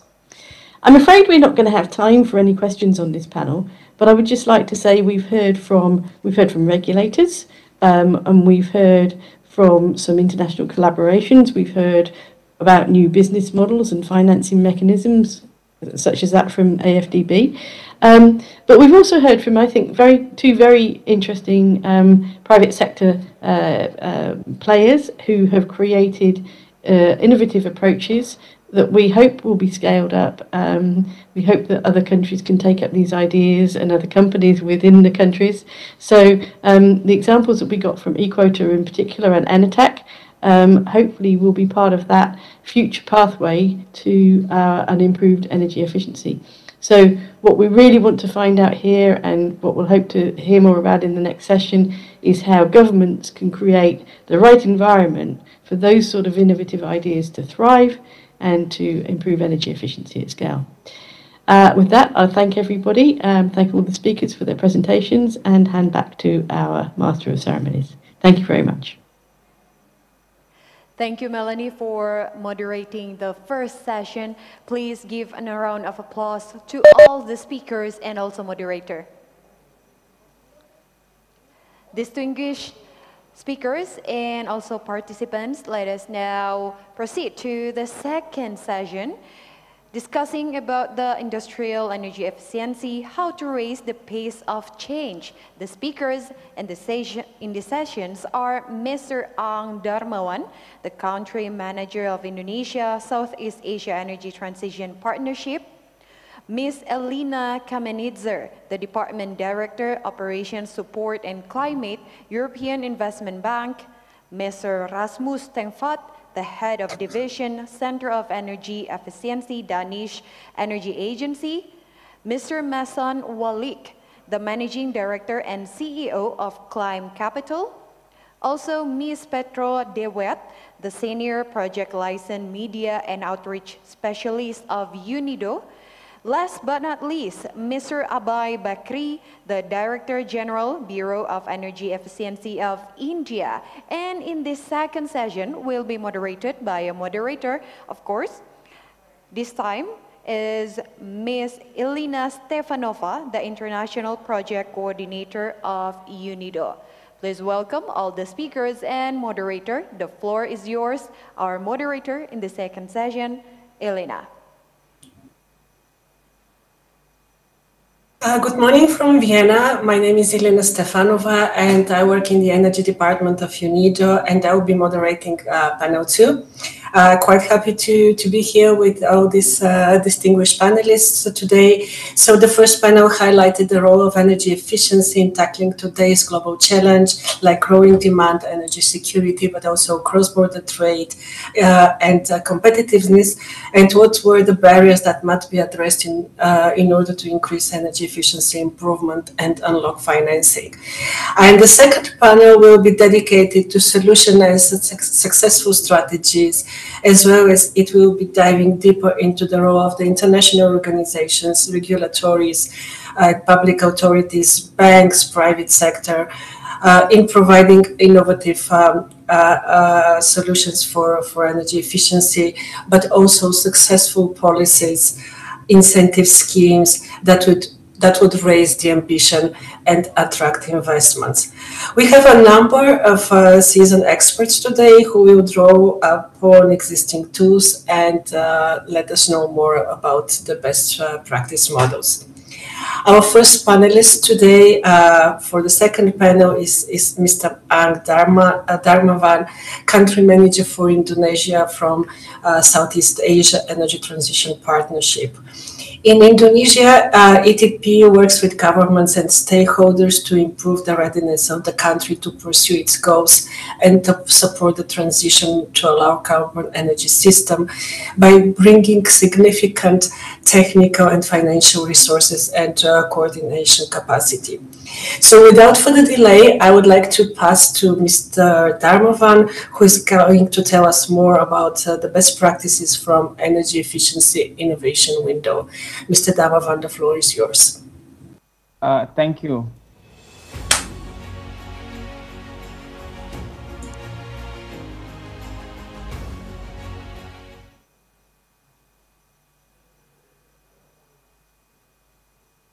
Okay, thank you, Elena, for the introduction.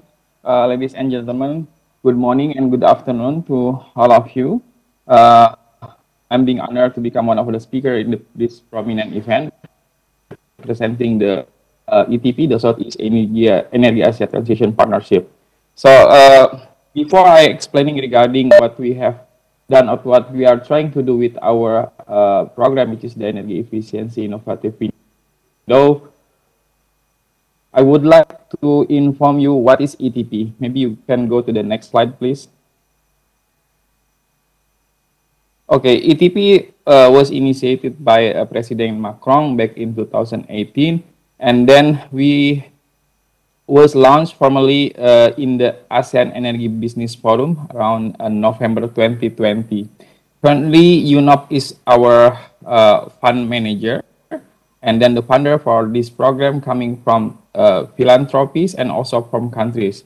there are 4 countries that currently funding the ETP program for the next 5 years, which is the UK, the Germany, the France, and also Canada. And some philanthropies such as IKEA Foundation, Sequoia Foundation, and also Windward Fund. So we are working in 3 countries at the moment, which is in Indonesia, the Philippines, and Vietnam. And then in delivering the program implementation in those countries, we try to align with what we call it our pillars. The first one is the policy alignment with climate commitment. The second one is the risking of RE and EE project. And our third pillar is the expanding sustainable and resilient infrastructure.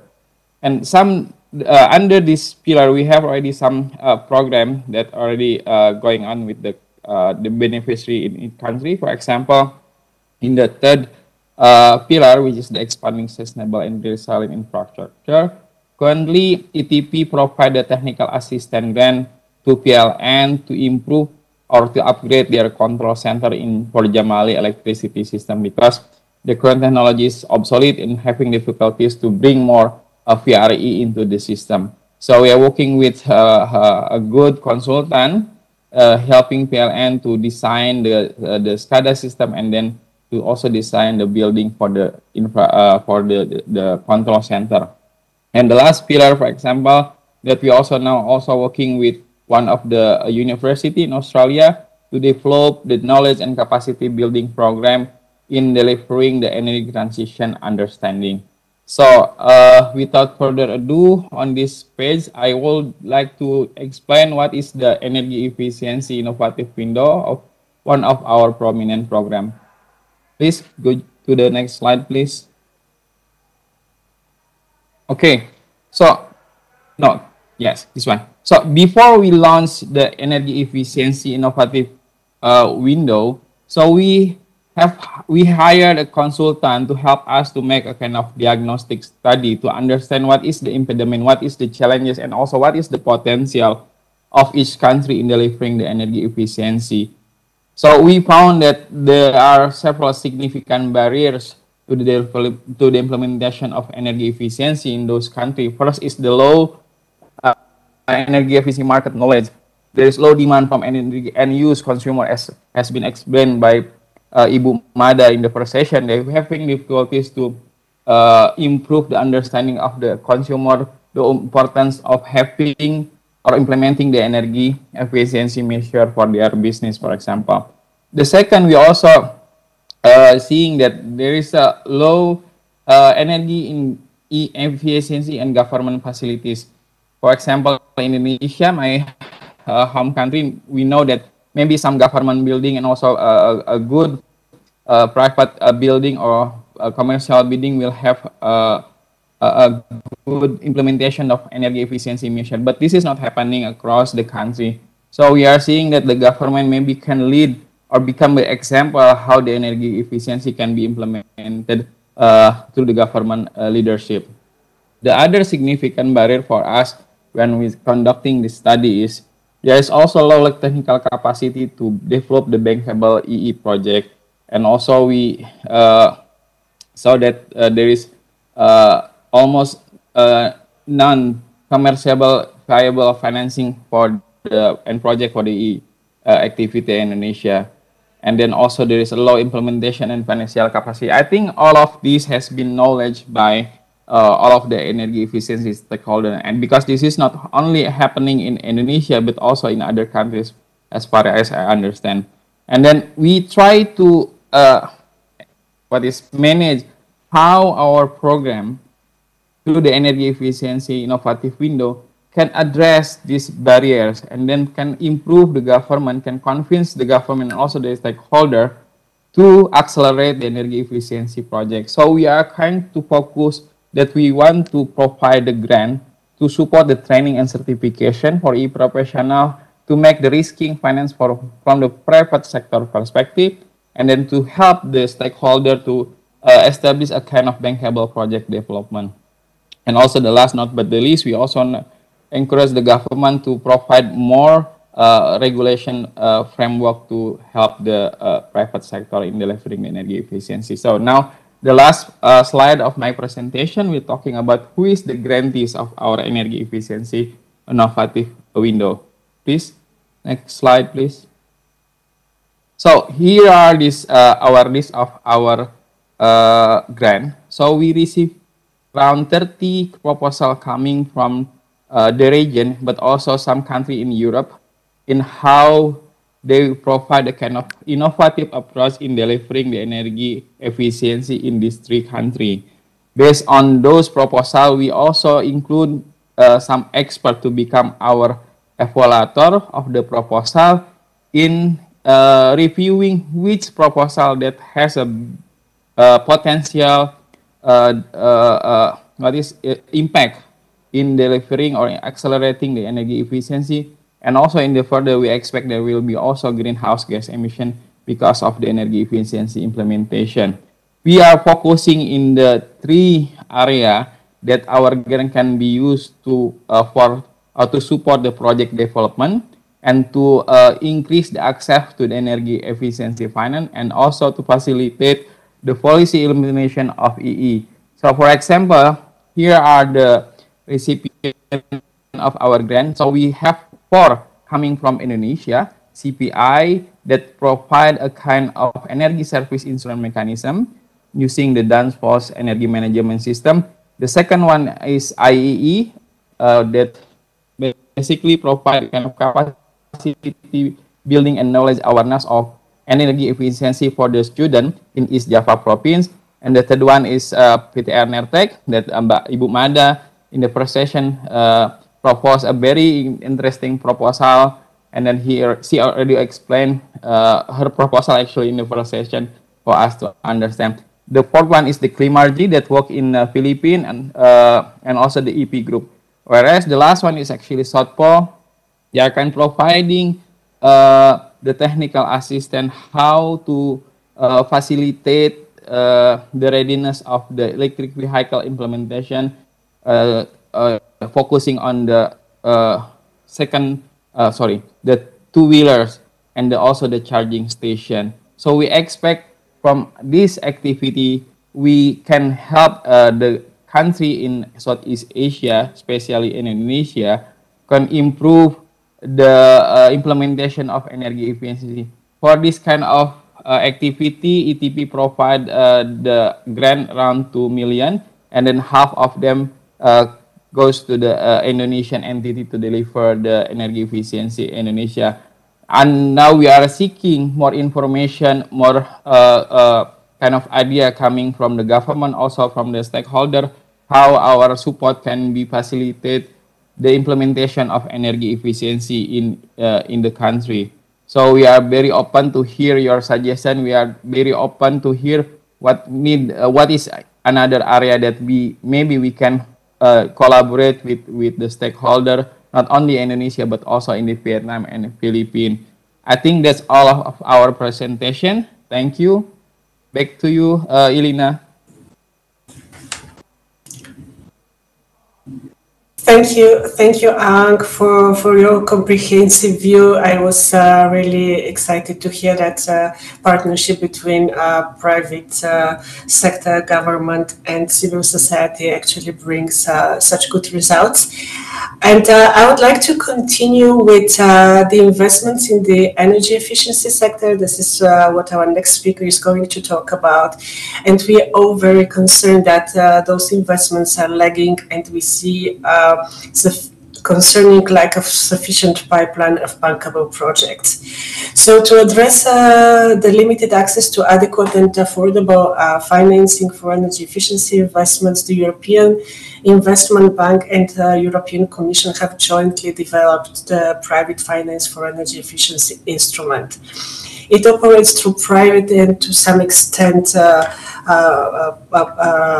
public sector partner banks that use the instrument to offer preferential energy efficiency financing in the international markets. So our distinguished speaker is Ms. Elina Kamenitzer. She is Department Director, Operations Support and Climate from the European Investment Bank, and she is going to elaborate more on the private finance for energy efficiency instrument tool that European Investment Bank has developed. Elina, the floor is yours. I hope that you can log in. Yeah, thank you very much.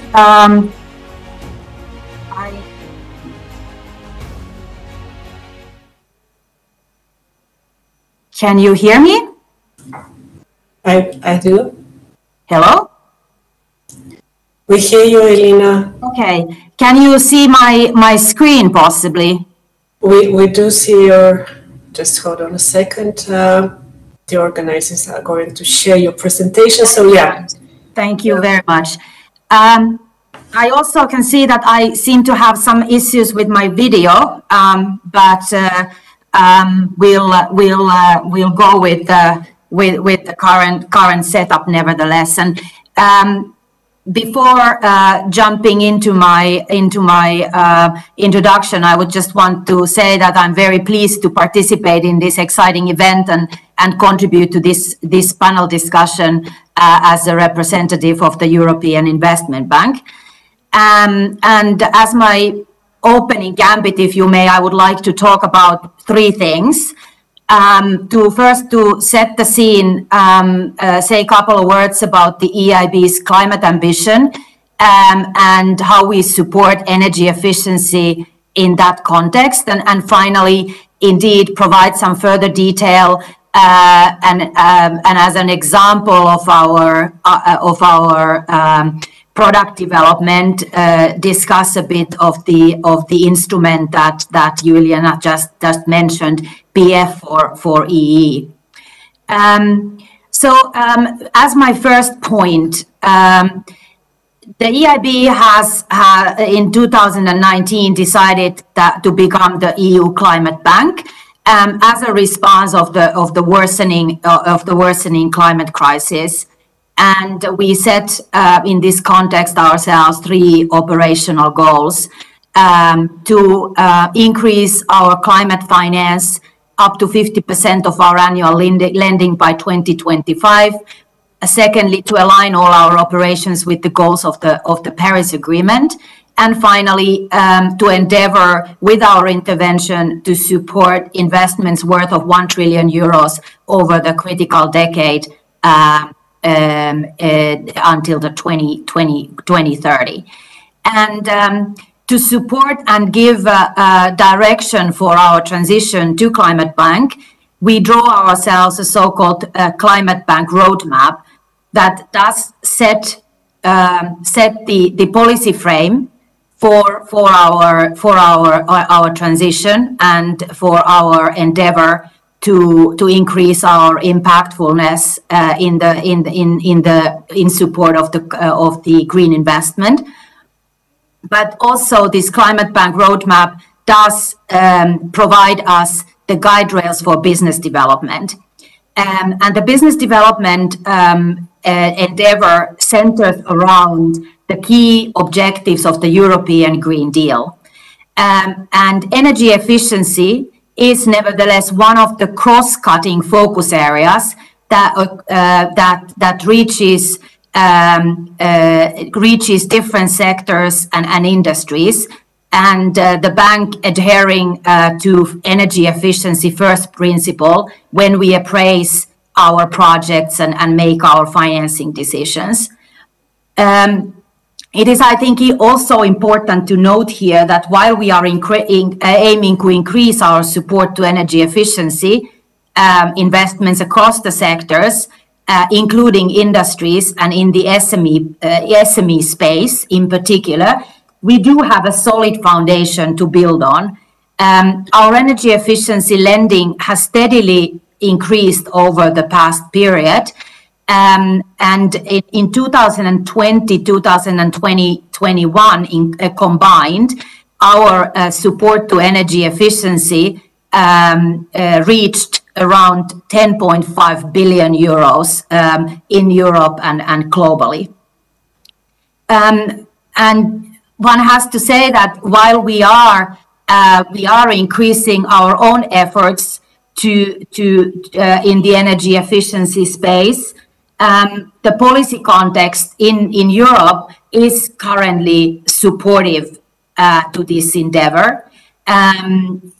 For example, the EU's Fit for 55 includes very ambitious energy efficiency measures, which are then also supported by the other initiative, the Renovation Wave, targeting to double energy renovation rates in buildings over the next 10 years.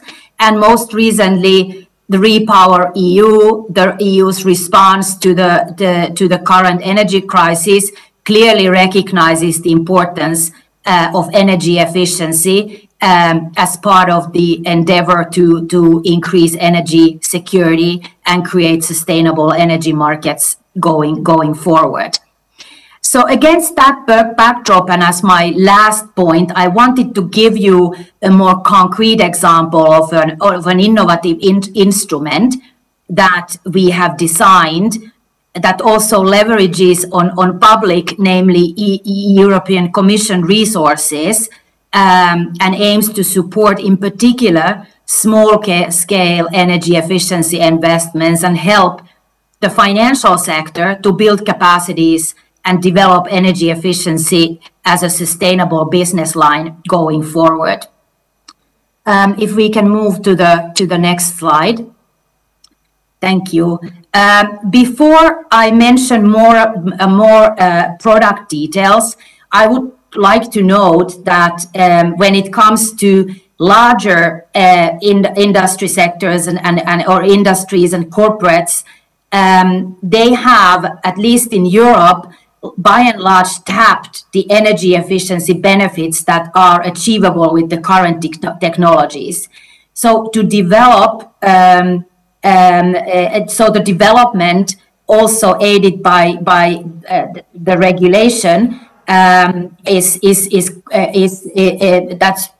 visible in the European markets in particular, while of course in the developing countries we are yet to see this development to take place. Innovation is of course important to further increase the energy efficiency in the industries, yet at the same time the SME and mid-cap segment still offers a lot of untapped potential, if you may, for energy efficiency. And indeed, the picture there is quite different, as SMEs in particular have yet limited capacities as well as constrained access to sustainable finance that hinder progress in energy efficiency improvements. So now to the PF4E instrument. It's an instrument that addresses all types of beneficiaries, but focuses indeed to provide support to SMEs. And the instruments is offered to financial intermediaries, not only to provide funding for them to scale up energy efficiency support, but also to help them to build capacities, indeed to build to make the energy efficiency financing as a sustainable business line, and create an environment where the energy efficiency finance makes business sense. So how does the PF4EE instrument work? As I said, it is an instrument that we offer to our partner banks and entails two key components. It offers risk-sharing capacity to mitigate some of the increased risks that are linked to the support to energy efficiency in energy efficiency investments. And importantly, it also entails an element of expert support that is there to build the capacities at the level of financial intermediaries to build pipelines and help the final beneficiaries to develop energy efficiency projects on a sustainable basis and bring them to maturity, where maturity stage where they become, these investments and endeavors become bankable and financeable. These two elements, the risk-sharing component as well as the expert support, can also be combined with EIB long-term financing to provide longer-term liquidity and patient capital to financial institutions to be then consequently passed on to financial beneficiaries. As my two last points, I would like to highlight that this instrument is available to support large number of different types of energy efficiency activities and investments to improve energy performance in existing buildings, investments in industrial facilities that support energy efficiency increases. The funding and the instrument can also be used to improve in cooling systems as well as endeavors that are a response to solutions leading to reduced energy consumption at the end beneficiary level. If we move to the last slides, and to my last point, which is sort of a couple of words about the key takeaways from us deploying this instrument. I think all in all, the response from the market has been relatively positive, but the take-up has not maybe been as rapid as we would have hoped for. Why? Because ultimately the take-up and acceleration depends on the buy-in and buy-in from the financial sector, and there we have still work cut out for us to help indeed the financial sector to build capacities, put energy efficiency at the core of their green financing proposition, and help them to overcome some of the barriers that are still hindering energy efficiency financing to make business sense for banks. And I cannot emphasize more the importance of the technical assistance and project development support in this context. Two other lessons learned that with which I will finish my intervention is really that there is a need to reduce complexity. Energy efficiency projects are complex. There are regulatory dimensions and reporting related dimensions that need to be considered. And I think financial institutions as well as end beneficiaries still need considerable support and increase of knowledge to navigate these complexities. And finally, many of the energy efficiency endeavors still require not only loan financing and debt financing, but also support from concessional resources. And I think here it's important that the debt financing is easily to be combined with concessional funding where necessary. And instruments that achieve to do that are clearly the ones that are more scalable in the current market environment. I stop there. I have basically mentioned now the EIB's climate ambition, how energy efficiency fits to our business development landscape, as well as given you further detail on a specific product that we have developed to catalyze further energy efficiency investment through our partner banks. Thank you very much.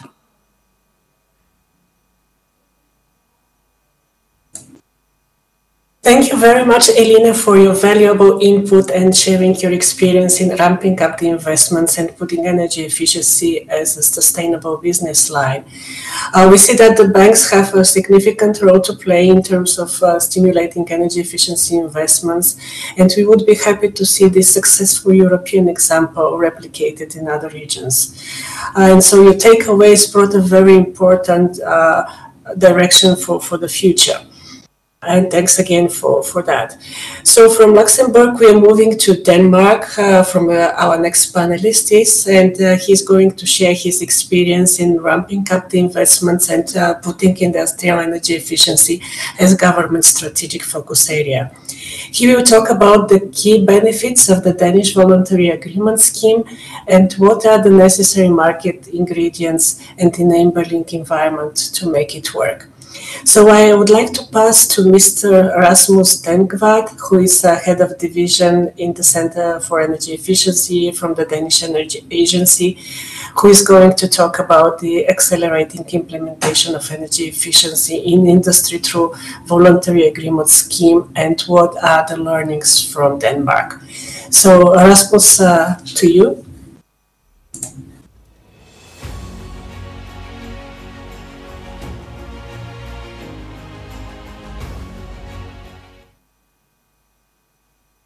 Thank you, Elena, for this kind introduction, and good morning, everyone, or good morning, afternoon to everyone in this session. It should be obvious to everyone listening here so far that the benefits of energy efficiency measures are huge. In Denmark, we have been working with energy efficiency and focusing on reducing energy waste since the first oil crisis in the 1970s. Maybe we can change the slide, please. Thank you very much. In the beginning, in the first place, our energy efficiency focus was primarily on handling this shortage of supply crisis that we had with the first oil crisis. But since then, we have been working with the multiple benefits of energy efficiency measures and focusing on reducing waste in our energy consumption. And that is not only economic benefits, it's also environmental benefits. I've listed some of them here. Reduced investments in new generation capacity, transmission and distribution lines. Obviously, job creation is a huge focus also for us in our policy measure work here at the Danish Energy Agency in the public sector. Something that has, at least for Europe, please go back once again. Thank you. The present crisis that we see in Europe right now has also highlighted that increased energy security and as well as competitiveness is important factors also for energy efficiency measures. We see now that companies that has had focus on being as efficient as possible now get a competitive edge in terms or in times of high prices, energy prices that we see right now. So this is also a very important factor. Now, efforts in energy efficiency should of course focus on all sectors. We know there are huge potential also in households, but when it comes to identifying cost-effective investments, we do see that those are to be found in industry. Please change the slide.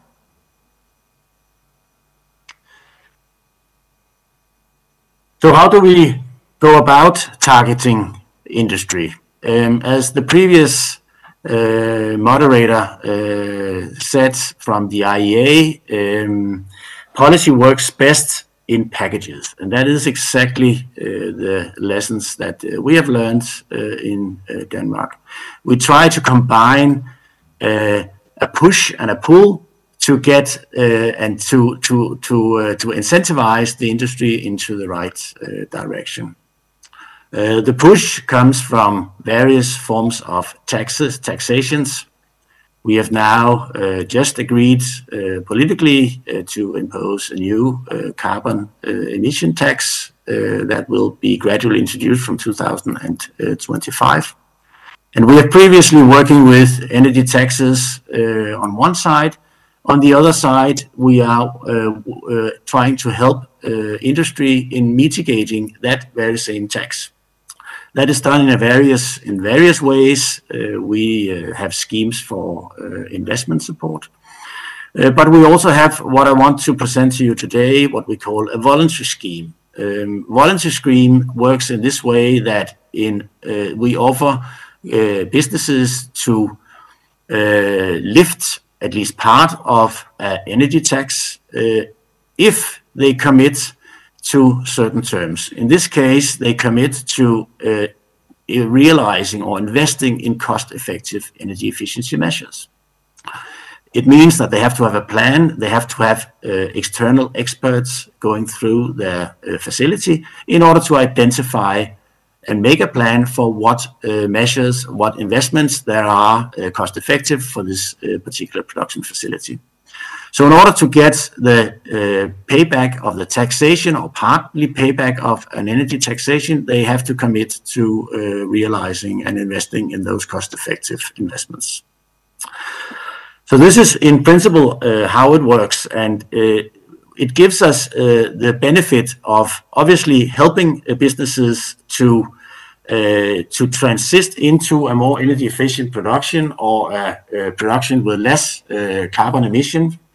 But it also gives us the possibility to create a very strong link with the businesses, with the industry, in order to have a continuous dialogue, what is working and what is not working. I think this is also a very important lesson from our side, that this continuous dialogue with industry is very important when you want to create and design effective policy measures from the governmental sides.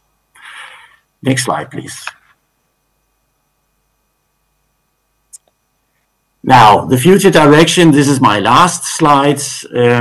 We are heading for 100% green electricity in 2030. So we are well underway. We are more or less halfway towards that goal. We also have a 70% carbon emission reduction target for 2030. That is a very ambitious target, but this new carbon emission tax based on industry will give a significant contribution to this target. This new tax will be gradually phased in until 2030 and will be on 100 euros per ton of emitted CO2. And combined with that tax, we will also implement new support measures to help businesses transist or to convert their production into a more clean, energy efficient facility. So this is way underway. We are working with electrifying our industry as much as possible.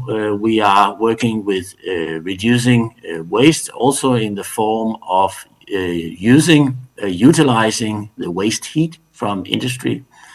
And we have ambitions on transform our gas network into 100% renewable gas also by 2030. So very ambitious targets from here on, when we are very busy and will be very busy the next few years. Thank you very much for your attention.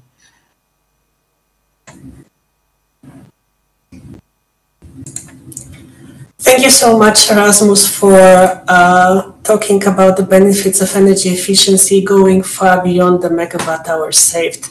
You've brought very important context by featuring government actions, combination of obligations and incentives that are necessary to stimulate energy saving actions. And the dialogue with the business as you mentioned, is also a very important aspect of the successful path towards low carbon industrial development. So thank you so much for your statement.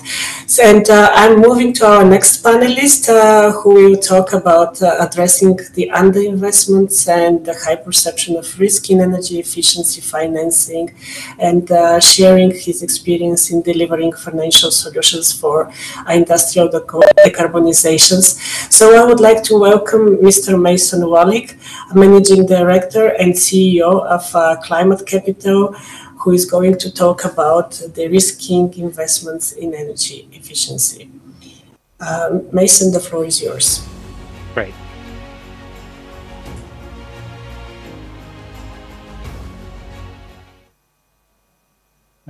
Thank you very much for the opportunity to speak with you this afternoon and this morning. I wanted to provide just a brief background in terms of CCEF, which is the fund that we manage, which was launched about 2 years ago. We've made around 7 investments, and our investors seek climate impact, and we're so far achieving that by taking high risk. For every dollar that we've so far invested over the past 2 years, we've helped our investees crowd in over 9 times that type of funding into their investments. So we think that we're doing a good job in terms of evaluating the kinds of risk that need to be taken to solve the low carbon transition. And we focus on a number of scalable, high impact business models and technologies, not just energy efficiency, but just to provide that. It's wind, solar storage at a utility, as well as a distribution level, as well as energy efficiency and electric mobility. For us to manage risk and create opportunities, we do that in country, in ground, in each market in which we operate. And our target markets are Vietnam, Indonesia, and the Philippines. We believe that we serve as an excellent bridge between local developers that at times need more than capital, but also need that assistance for follow-on fundraising. We also work with sources of private capital on both equity and debt, so that we can help create the right financial structures to stimulate growth in a short period of time. And we continue to work with multilaterals and others that can provide special forms of capital, which is definitely needed for energy efficiency. If it's okay, as I open up the energy efficiency discussion, could we go to the next slide, please? And just in terms of background of how we take a look at risk and managing risk, and what we look to do is we look to be catalytic. So for every investment, we look to see climate impact, and not just the long-term outcome or the outcome if a business is scaled, but what's our likelihood of achieving that climate impact in the near term. So that's our main focus, and this is where energy efficiency excels as a sector that we follow, because we believe it's eminently achievable in each of the markets, has superior risk-adjusted returns compared to other subsectors that we invest into, like commercial and industrial solar. Another element of our thesis for investing is being additional, where we don't look to compete with the private sector, but to complement the private sector. And we do that by coming on board and working with our investees early to help identify and manage risk. And we also provide not only our expertise, but we bring in consultants and due diligence providers to help raise the bar for our local investees, so that they can come across for their next rounds as meeting some of the requirements that international investors need, such as meeting IFC performance standards and equator principles. And finally, an area that we think is often not well understood for energy efficiency is actually how viable the investment opportunity is. We think that the advancement of financial mechanisms, which I'll talk about how we're implementing that successfully in Indonesia for energy efficiency, is coming. And there is a new dawn that we already see happening now, where new sources of capital are just beginning to come in. And if it's okay, I'd like to move to the last slide, and this is where we'll go through our funding and how we manage risks. So on this slide, you'll see that we work with our partners, and this includes TARA and the Energy Transition Partnership, which we heard from earlier today, and in a number of cases through the region, including in Vietnam and the Philippines. We work together to coordinate and bring in sources of funding, support, and grant funding. And this is particularly where regulations need to be formulated in more detail, or the regulation design needs to be improved, and providing that early stage support. Where CSEF, where we come in, is that we provide the first scale-up capital into these businesses and advanced development capital. And I think it'd be appropriate at this point to give an example for how we've done this. We made an announcement late last year into Synergy Efficiency Solutions, which is an Indonesian-based SME ESCO provider. And with our capital, we also brought in and worked with another investor to double up the capital that we had, and also brought on board other capacity through a lot of the work that we've done, bringing in Smart Joules, an Indian ESCO operator with some experience to help Synergy Efficiency Solutions have more capacity available. And through our funding and where we work together with our investees, and when I mention about a new dawn coming, is that as we've continued to use our capital to help Synergy Efficiency Solutions de-risk, grow its nascent pipeline, we also help mobilize commercial bank financing. And as an example of this, on Thursday last week, we attended at the announcement of the UOB Bank's U Energy program, where they're providing debt funding for energy efficiency in Indonesia. And at this event where we were, and we also announced that Synergy Efficiency Solutions would be the first Indonesian ESCO that could benefit from this type of debt funding. And so together with debt capital that's coming in to support energy efficiency, with our extra capital is CSEF, as well as the leadership on the ground in Indonesia. We're making an impact into subsectors that historically have had some issues in terms of raising the capital and understanding how those financial packages can be put together. But based on what we see and where we're going with Synergy Efficiency Solutions, we think they're well on the track to executing new ESCO contracts, which there haven't been that many in Indonesia. And on our side, we're on track to see our portfolio grow, where I mentioned that for every dollar we've invested, we've helped our investees raise $9 of other capital. We hope to achieve 20 times multiple on money later this year that we'll announce, where we are really looking to take that catalytic role to crowd in more private sector capital to help, because our underlying thesis is that while these early stage risks are there, they can be risk gated. And it's this early stage capital that we believe is somewhat unique, where we can help the growth of these SMEs at an early stage so that they can bring on board new investors, more forms of equity and debt capital to achieve what we all want today. And that's the beginning for a real low carbon transition. So with that, I'd be happy to pause for now.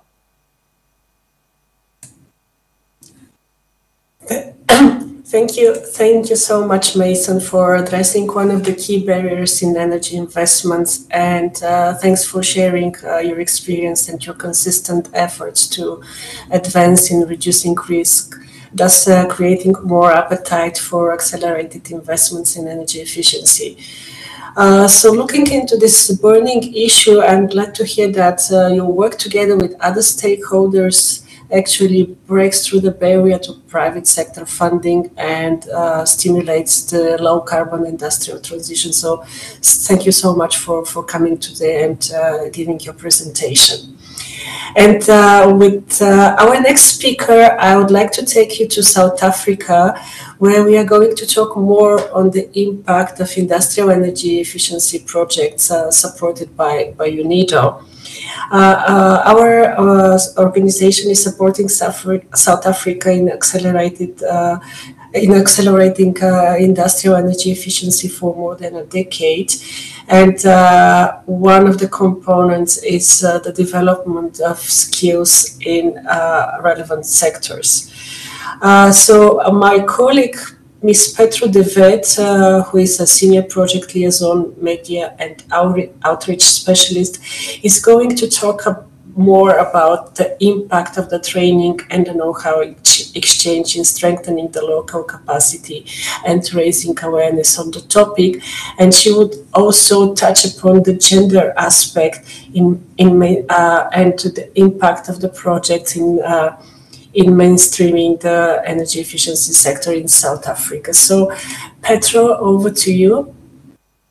Thank you, Elena. I just want to make sure that you can hear me.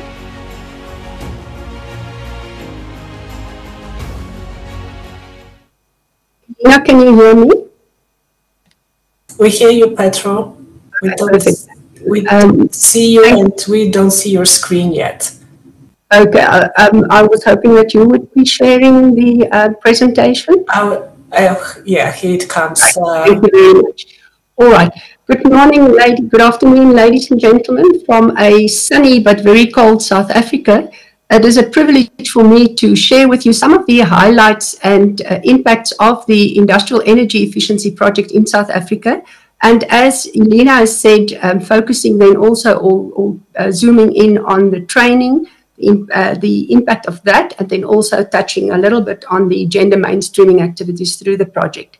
So first, the next slide, please. The first I would like to start a little bit with the background to this project. It was started in South Africa. It was initiated by UNIDO, the donors, and the partner organizations in the country. During based on the rolling blackouts that we experienced for the first time in South Africa in round about 2008. The project was introduced, that of course had a severe impact on industry and subsequently also on the economy. We developed a phase one, which was then introduced, it was launched in 2010, with specific partners, as you can see there on the right-hand side, the first slide. This phase one ran from 2010 to 2015. It is closely aligned, like all UNIDO projects, with the national priorities of the country. There's also the stakeholders involved, as I mentioned there. The project consists of 4 components, which ensures an integrated and holistic approach. It looks at supporting energy efficiency policy, develops skills and capacity, as Elena has now mentioned also, in the various sectors. And then there's technical support in the form of energy management systems, support, a framework, support to companies and plants, and also energy systems optimization interventions. And then the impact of the interventions in these companies is shared through various ways to show the benefit of it and demonstrate that, illustrate that to industry. There has been, right from the beginning, very strong local ownership, and industry has been extremely supportive in implementing these interventions and participating in the project. And then, of course, all of our other partners in the country and internationally, and also the staff of the executing agencies, which the National Cleaner Production Center is a strong executing agency. And in the second phase, there's also the South African National Energy Development Institute. They are entities of the Departments of Trade, Industry and Competition in South Africa, the DTIC, and the Department of Mineral Resources and Energy. Next slide, please, Elena. So just to touch on some of the highlights since the launch of this project in 2010, a key highlight for us was the fact that this project was awarded the 2020 or selected as the 2020 Global Project of the Year, Energy Project of the Year by the Association of Energy Engineers. And this is the qualifying projects here was outside of the US. South Africa was there was a lot of competition, and ultimately the project won. The project also won the South African Energy Efficiency or Energy Project of the Year award in 2019, and a number of other training awards, etc. So I want to go to you can see the photograph there on the left-hand side where the award was handed over to the project team. I want to go to the cumulative savings achieved through this project since its launch. You can see there that it's 6.5 terawatt hours of energy saved. And that is through the savings that I'm looking at here is through the 450 plus industrial companies that have taken part in this project since its launch. 6.5 million tons of CO2 that's been mitigated. And then a total of 5.3 billion South African rand that's been saved. To get to the dollar value of that, today's exchange rate, you have to divide it by roughly 16. And now getting to the capacity building, skills development and training part of it, this is a key part, and we found that more and more through the intervention through the project as the interventions continued. It is key to the sustainability of the project. It is key to creating awareness in industry, and it's absolutely key to achieving the behavior change that is required for the success of a project or any energy efficiency intervention. Since the start of the project, we've trained more than 6,000 through the National Cleaner Production Center, which is executing this part of the project. I've trained more than 6,000 professionals, and that is at different levels, from half and 1 day awareness creation workshops through 2-day end user trainings, and then expert level training, which runs over roughly 12 to 18 months. Those are the people who in the end oversee and implement interventions in industries and plants. And then also the trainers, which we are extremely proud of, is that there are almost 200 local trainers that have been trained through this project. They are now in high demand and also offering training in other countries, in Africa, Europe, and in Asia. Initially, we made use of UNIDO international trainers to present the training in South Africa, but very soon that was changed to training South African trainers. And a total of 13 to date, total of 13 training courses have been developed jointly by UNIDO and the National Cleaner Production Center. Next slide, please, Elena. Touching now on gender mainstreaming. Gender mainstreaming in this project was not added to the project as an additional component. It was integrated into the project, into all of its components. And it follows the approach that UNIDO applies to all of its projects, which is during the design phase, there's a gender analysis that was done. So the interventions and the targets that were included for this project were based on that, on the analysis during the design phase. Then the project proposal and the project as it stands was formulated, and it contained a gender strategy and an action plan, and a gender marker was assigned to it. Gender markers, for those of you who are not familiar with the term, indicates the level of gender, to which gender would be mainstreamed in a specific project. In this case, this specific project was assigned a 2A, a level 2A gender marker, which means that it had that it has a significant impact and gender component. During implementation of the project, of course, then the action plan and strategy is implemented through specific actions and activities and capacity building.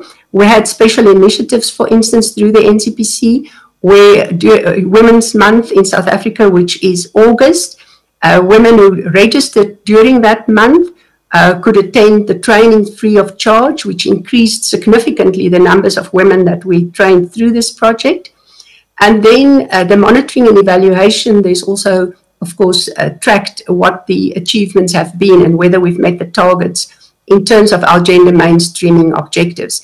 That is currently underway, and we've also had a specific impact study or a study commissioned to focus on and determine exactly what the impact of the project has been in the sector in South Africa.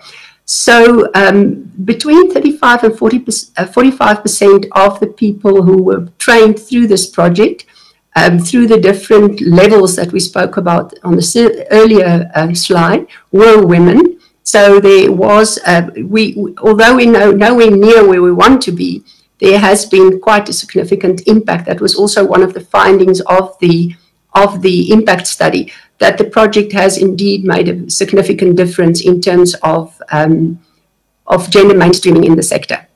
I just want to mention here the note at the bottom there. This is not part of the IAE project, but it might be of interest to you also that there was a UNIDO project on the economic empowerment of women in green industry. This was completed in September 2021, and South Africa was one of 4 countries participating in this. Peru, Senegal, and Colombia were the others, and it focused on it assessed the policies and the inclusion of gender mainstreaming in those that affect the green industry. The study is available, the report is available for anybody who might be interested in that. And then I think the last slide, Elena, please.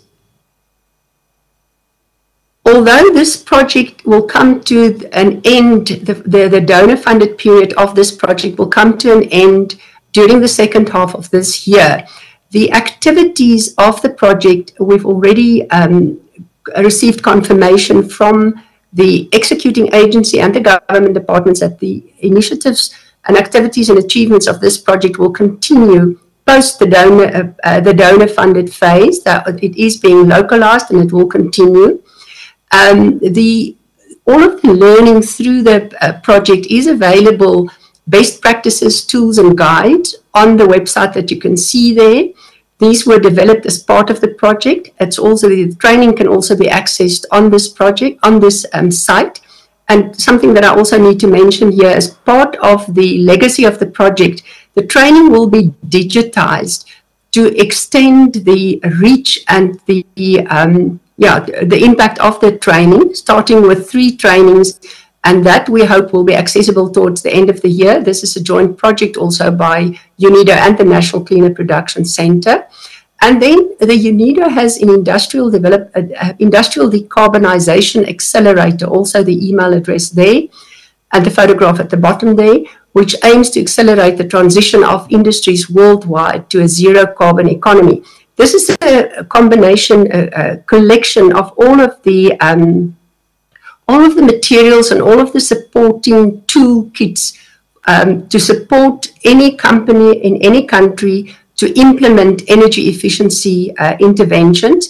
And it also has interviews with various of the South African experts, with South African staff from the IAE project, and there is a lot of learning to be gained from that, and it's freely accessible.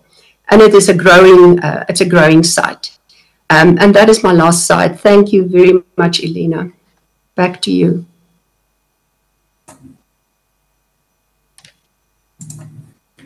Thanks, Petro, for sharing these remarkable results that come out of the project with great achievements in cutting energy demand, but also greenhouse gas emissions.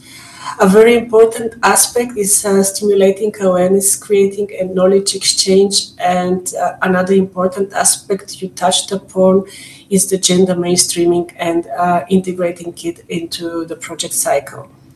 So collecting gender-related data and assigning a gender marker is a successful step in terms of bringing more women on board and ensuring inclusion and empowerment of women in energy industry. So thanks again for bringing that important aspect here.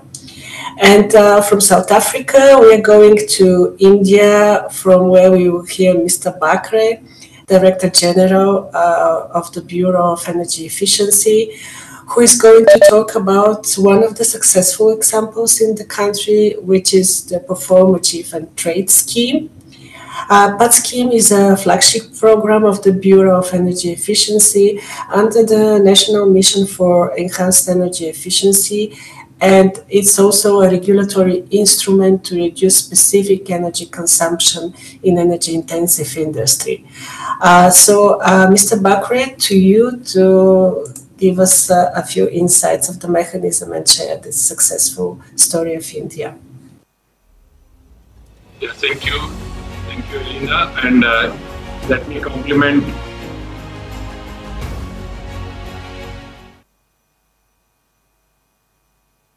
thank you, Elena. Let me compliment G20 Presidency Republic of Indonesia, Virido, IEA, and all other partners for supporting this particular workshop on a very important topic of energy efficiency, especially in the industry sector.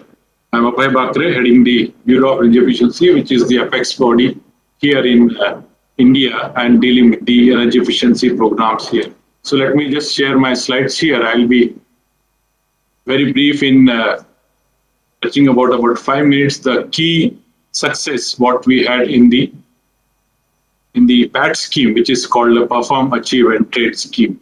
So if we can see that in India the energy consumption is growing for the last 1 decade, we have seen it has raised from 280 million ton of oil equivalent up to almost now 600 million ton of oil equivalent.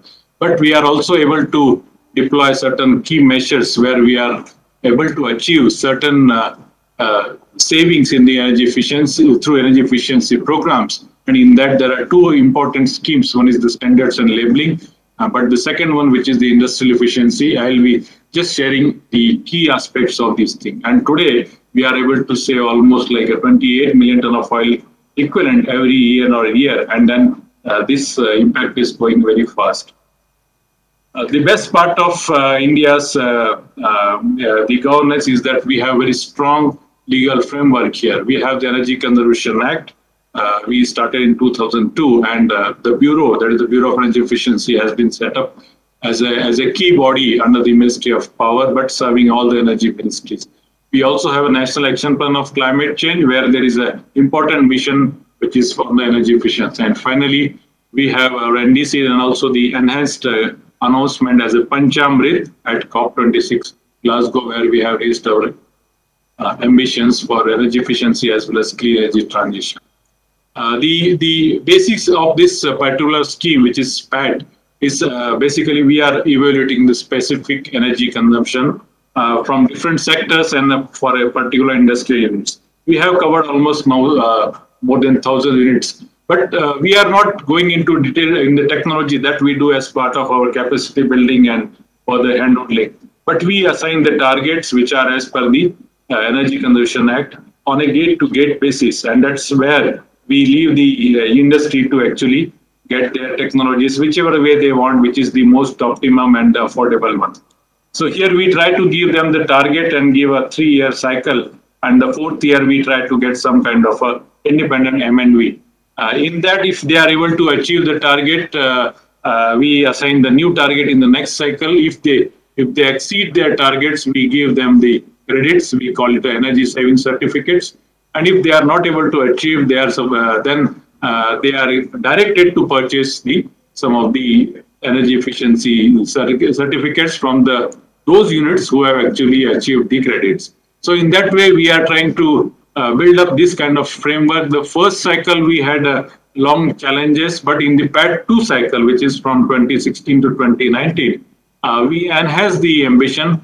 The target was almost 8.8 million ton of oil equivalent. We included more than 600 units from 11 sectors. And if you can see, At that point of time, in 2016, we had our total primary energy about 825. Out of that, the consumption was about 556, but the industrial consumption was almost 390. And we could give targets to more than 227 million ton of oil equivalent. So that means almost half of the industry consumption was actually assigned the targets, and they were actually going on the trajectory of energy efficiency. If we see the overall outcome, we could, from the different PAT cycle, and we are in the PAT cycle 7, we have achieved so far more than 22 million ton of oil equivalent, which is almost 4% of India's consumption. We have also saved almost 100 million ton of CO2 in this process through the industry sector alone. At the same time, we were able to do a capacity building and for more than 17,000 energy professionals, energy auditors, etc. And we are able to save 14,000 crore, which means almost like a $5 billion US. We have asked the industry how much investment they have done. So they have reported, some of them they have reported that the investment itself is almost $10 billion US in the last 1 decade in different PAT cycles. So today we are in the PAT cycle 7, which has started from 2022 up to 2025. Total, as we know now, we are more than 1,000 industries from key sectors like aluminium, cement, chlor-alkali, fertilizer, iron, steel, pulp and paper, textile, thermal power plant. Now we have included the railways from the service sector, the refineries, and the distribution companies. And in the buildings, we have included hotels and big institutions, and finally the battery company. So today we have 13 sectors here. There are different cycles going on, more than 1,000 industries and covering more than half of the industrial energy. And it's one of the biggest scheme anywhere in the world, a single scheme where the targets are given under a regulatory framework. The energy auditors are doing independent verification, and we are doing a lot of hand-holding and capacity building on different technologies and through technology service provider in different sectors. Finally, a last slide from my side is how do we actually keep on doing the trading? We have already done the 2 rounds of trading where we have our power exchanges. There is a registry which is maintained, administered by Bureau, and also there is a regulator. Here there is a bilateral trading which is happening between the industries who have excess credits and the industries who are required to purchase those credits. So finally, although it is similar to the carbon credit system, but since it is focused to the industry and the large units, so we are able to get a much focused value, and the industries who are performing well, they are able to actually get their remuneration in terms of return, and also their internal rates is much higher than as compared to the normal investment. So with this, I'll stop here, and just to say that PAT is one of the big example in India where the industry transformation happening, and now we are moving to not only saving the energy, but also we saving the CO2 emission, and we are trying to have a fuel switching as well as energy transition. Once again, thank you for your attention.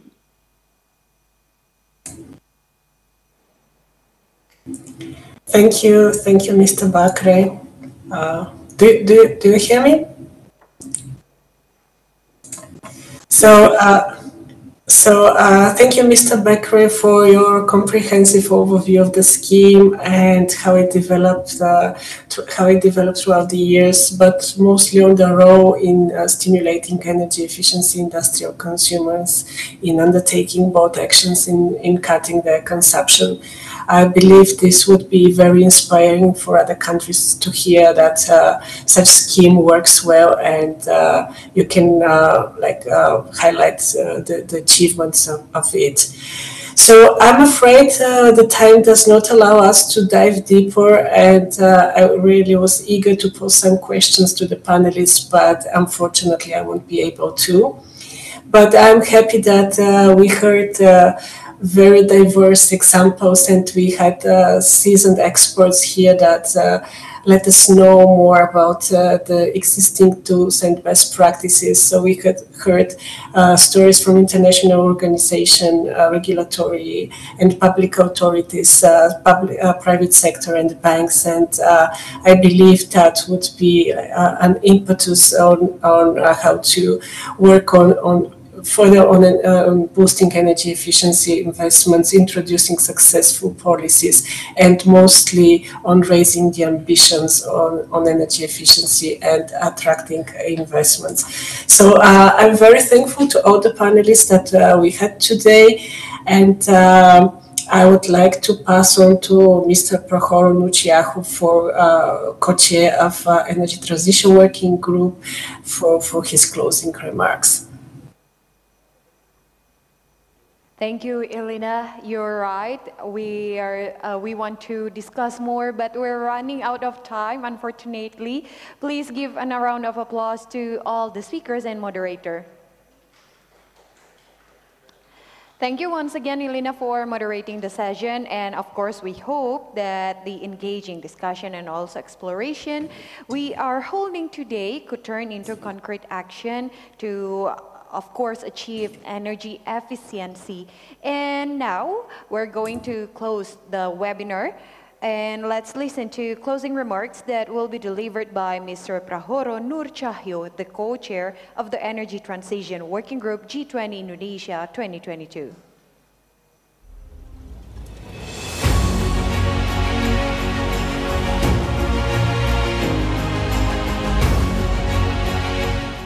All distinguished speakers and participants, greetings to you all. Good afternoon from Jakarta. As co-chair of G20 ETWG, I'm pleased to conclude this webinar on scaling up strategies in energy efficiency. In today's webinar, we have been exploring the perspective for reinventing and maximizing the role of biofuels in improving sustainable economy through the best practices, global analysis, and way forward. After discussing strategic role of energy efficiency in enhancing global energy systems and accelerating pace of clean energy transitions, I have noted several main points as key takeaways from this webinar. First, in terms of clean industrial development, energy efficiency becomes the first fuel in cleaning industrial sector as well as achieving Agenda 2030 SDGs and net zero future. This tagline applies not only for developed economies, but also for emerging markets and developing economies, EMDEs. Energy efficiency as the first fuel will be critical to effectively reduce emissions in hard-to-abate heavy industrial sectors, such as steel production, mining, heavy transport, and chemical industries, where electrification is difficult to be implemented. Energy efficiency will also respond to common challenges and concerns in the G20, group of the world's largest economies, which are also the main industrial powerhouses. These challenges consist of ways on how to abate carbon-intensive sectors and transforming jobs in those sectors. Second, enhancing energy efficiency will bring forward the development of innovative technologies in sustainable and just energy transitions. Energy efficiency measures combined with smart grid technologies and renewable energy development will promote the research, development, demonstrations, and deployment of clean energy technologies. Moreover, in pursuing for a just, affordable, and secure energy transitions, energy efficiency will become the largest contributor of sustainable jobs in clean energy sectors. Third, the international community and G20 members must urgently take measures in improving energy efficiency in all end-use sectors, production and supply chains. We all need to multiply investment in energy efficiency toward 2030. This will require innovative schemes, progressive policies, regulations, and energy efficient standards implementation across end-use energy sector. We all need to incentivize broader energy efficiency measures in reducing greenhouse gas emissions. Public and private financing mobilization is needed for this cause. This mobilization must be followed with innovative business schemes and project pipelines, opportunities from carbon pricing mechanisms, and all strategies that can be de-risking investment energy efficiency. Due to the role of energy efficiency as the first fuel in clean energy transitions, energy efficiency will enhance inclusivity and leave no one behind. As we have discovered from this webinar, we gather best practices from both developed countries and EMDEs. Moreover, energy efficiency will also be critical in achieving the goals of and beyond energy access, especially in the context of EMDEs. Moving forward, I believe that energy efficiency will become the key to unify socio-economic and development level among G20 members in accelerating clean energy transitions. We are planning to amplify the recommendations, practices, and experiences in scaling up strategies on energy efficiency within the content of the key deliverables of G20 ETWG in the ministerial and leaders level. Join us as we continue the G20 ETWG virtual webinar series. I look forward to see you all soon in the next webinar. Thank you. Thank you, Mr. Prahoro Nurcahyo. Your remarks also marks the end of today's G20 webinar event with the main topic of energy efficiency, scaling up strategies for sustainable and decarbonized industry. We of course truly hope that today's event could highlight the importance of accelerated investment in energy efficiency and also clean energy transition. In the end, I would like to say thank you for all of your participations and also presence today. There are still a few more G20 webinar even in the future, so don't miss it. We truly hope to see you once again. Recover together, recover stronger.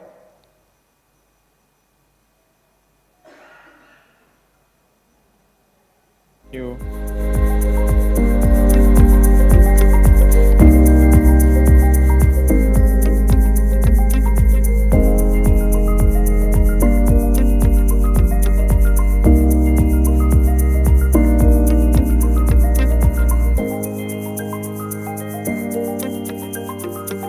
Thank you.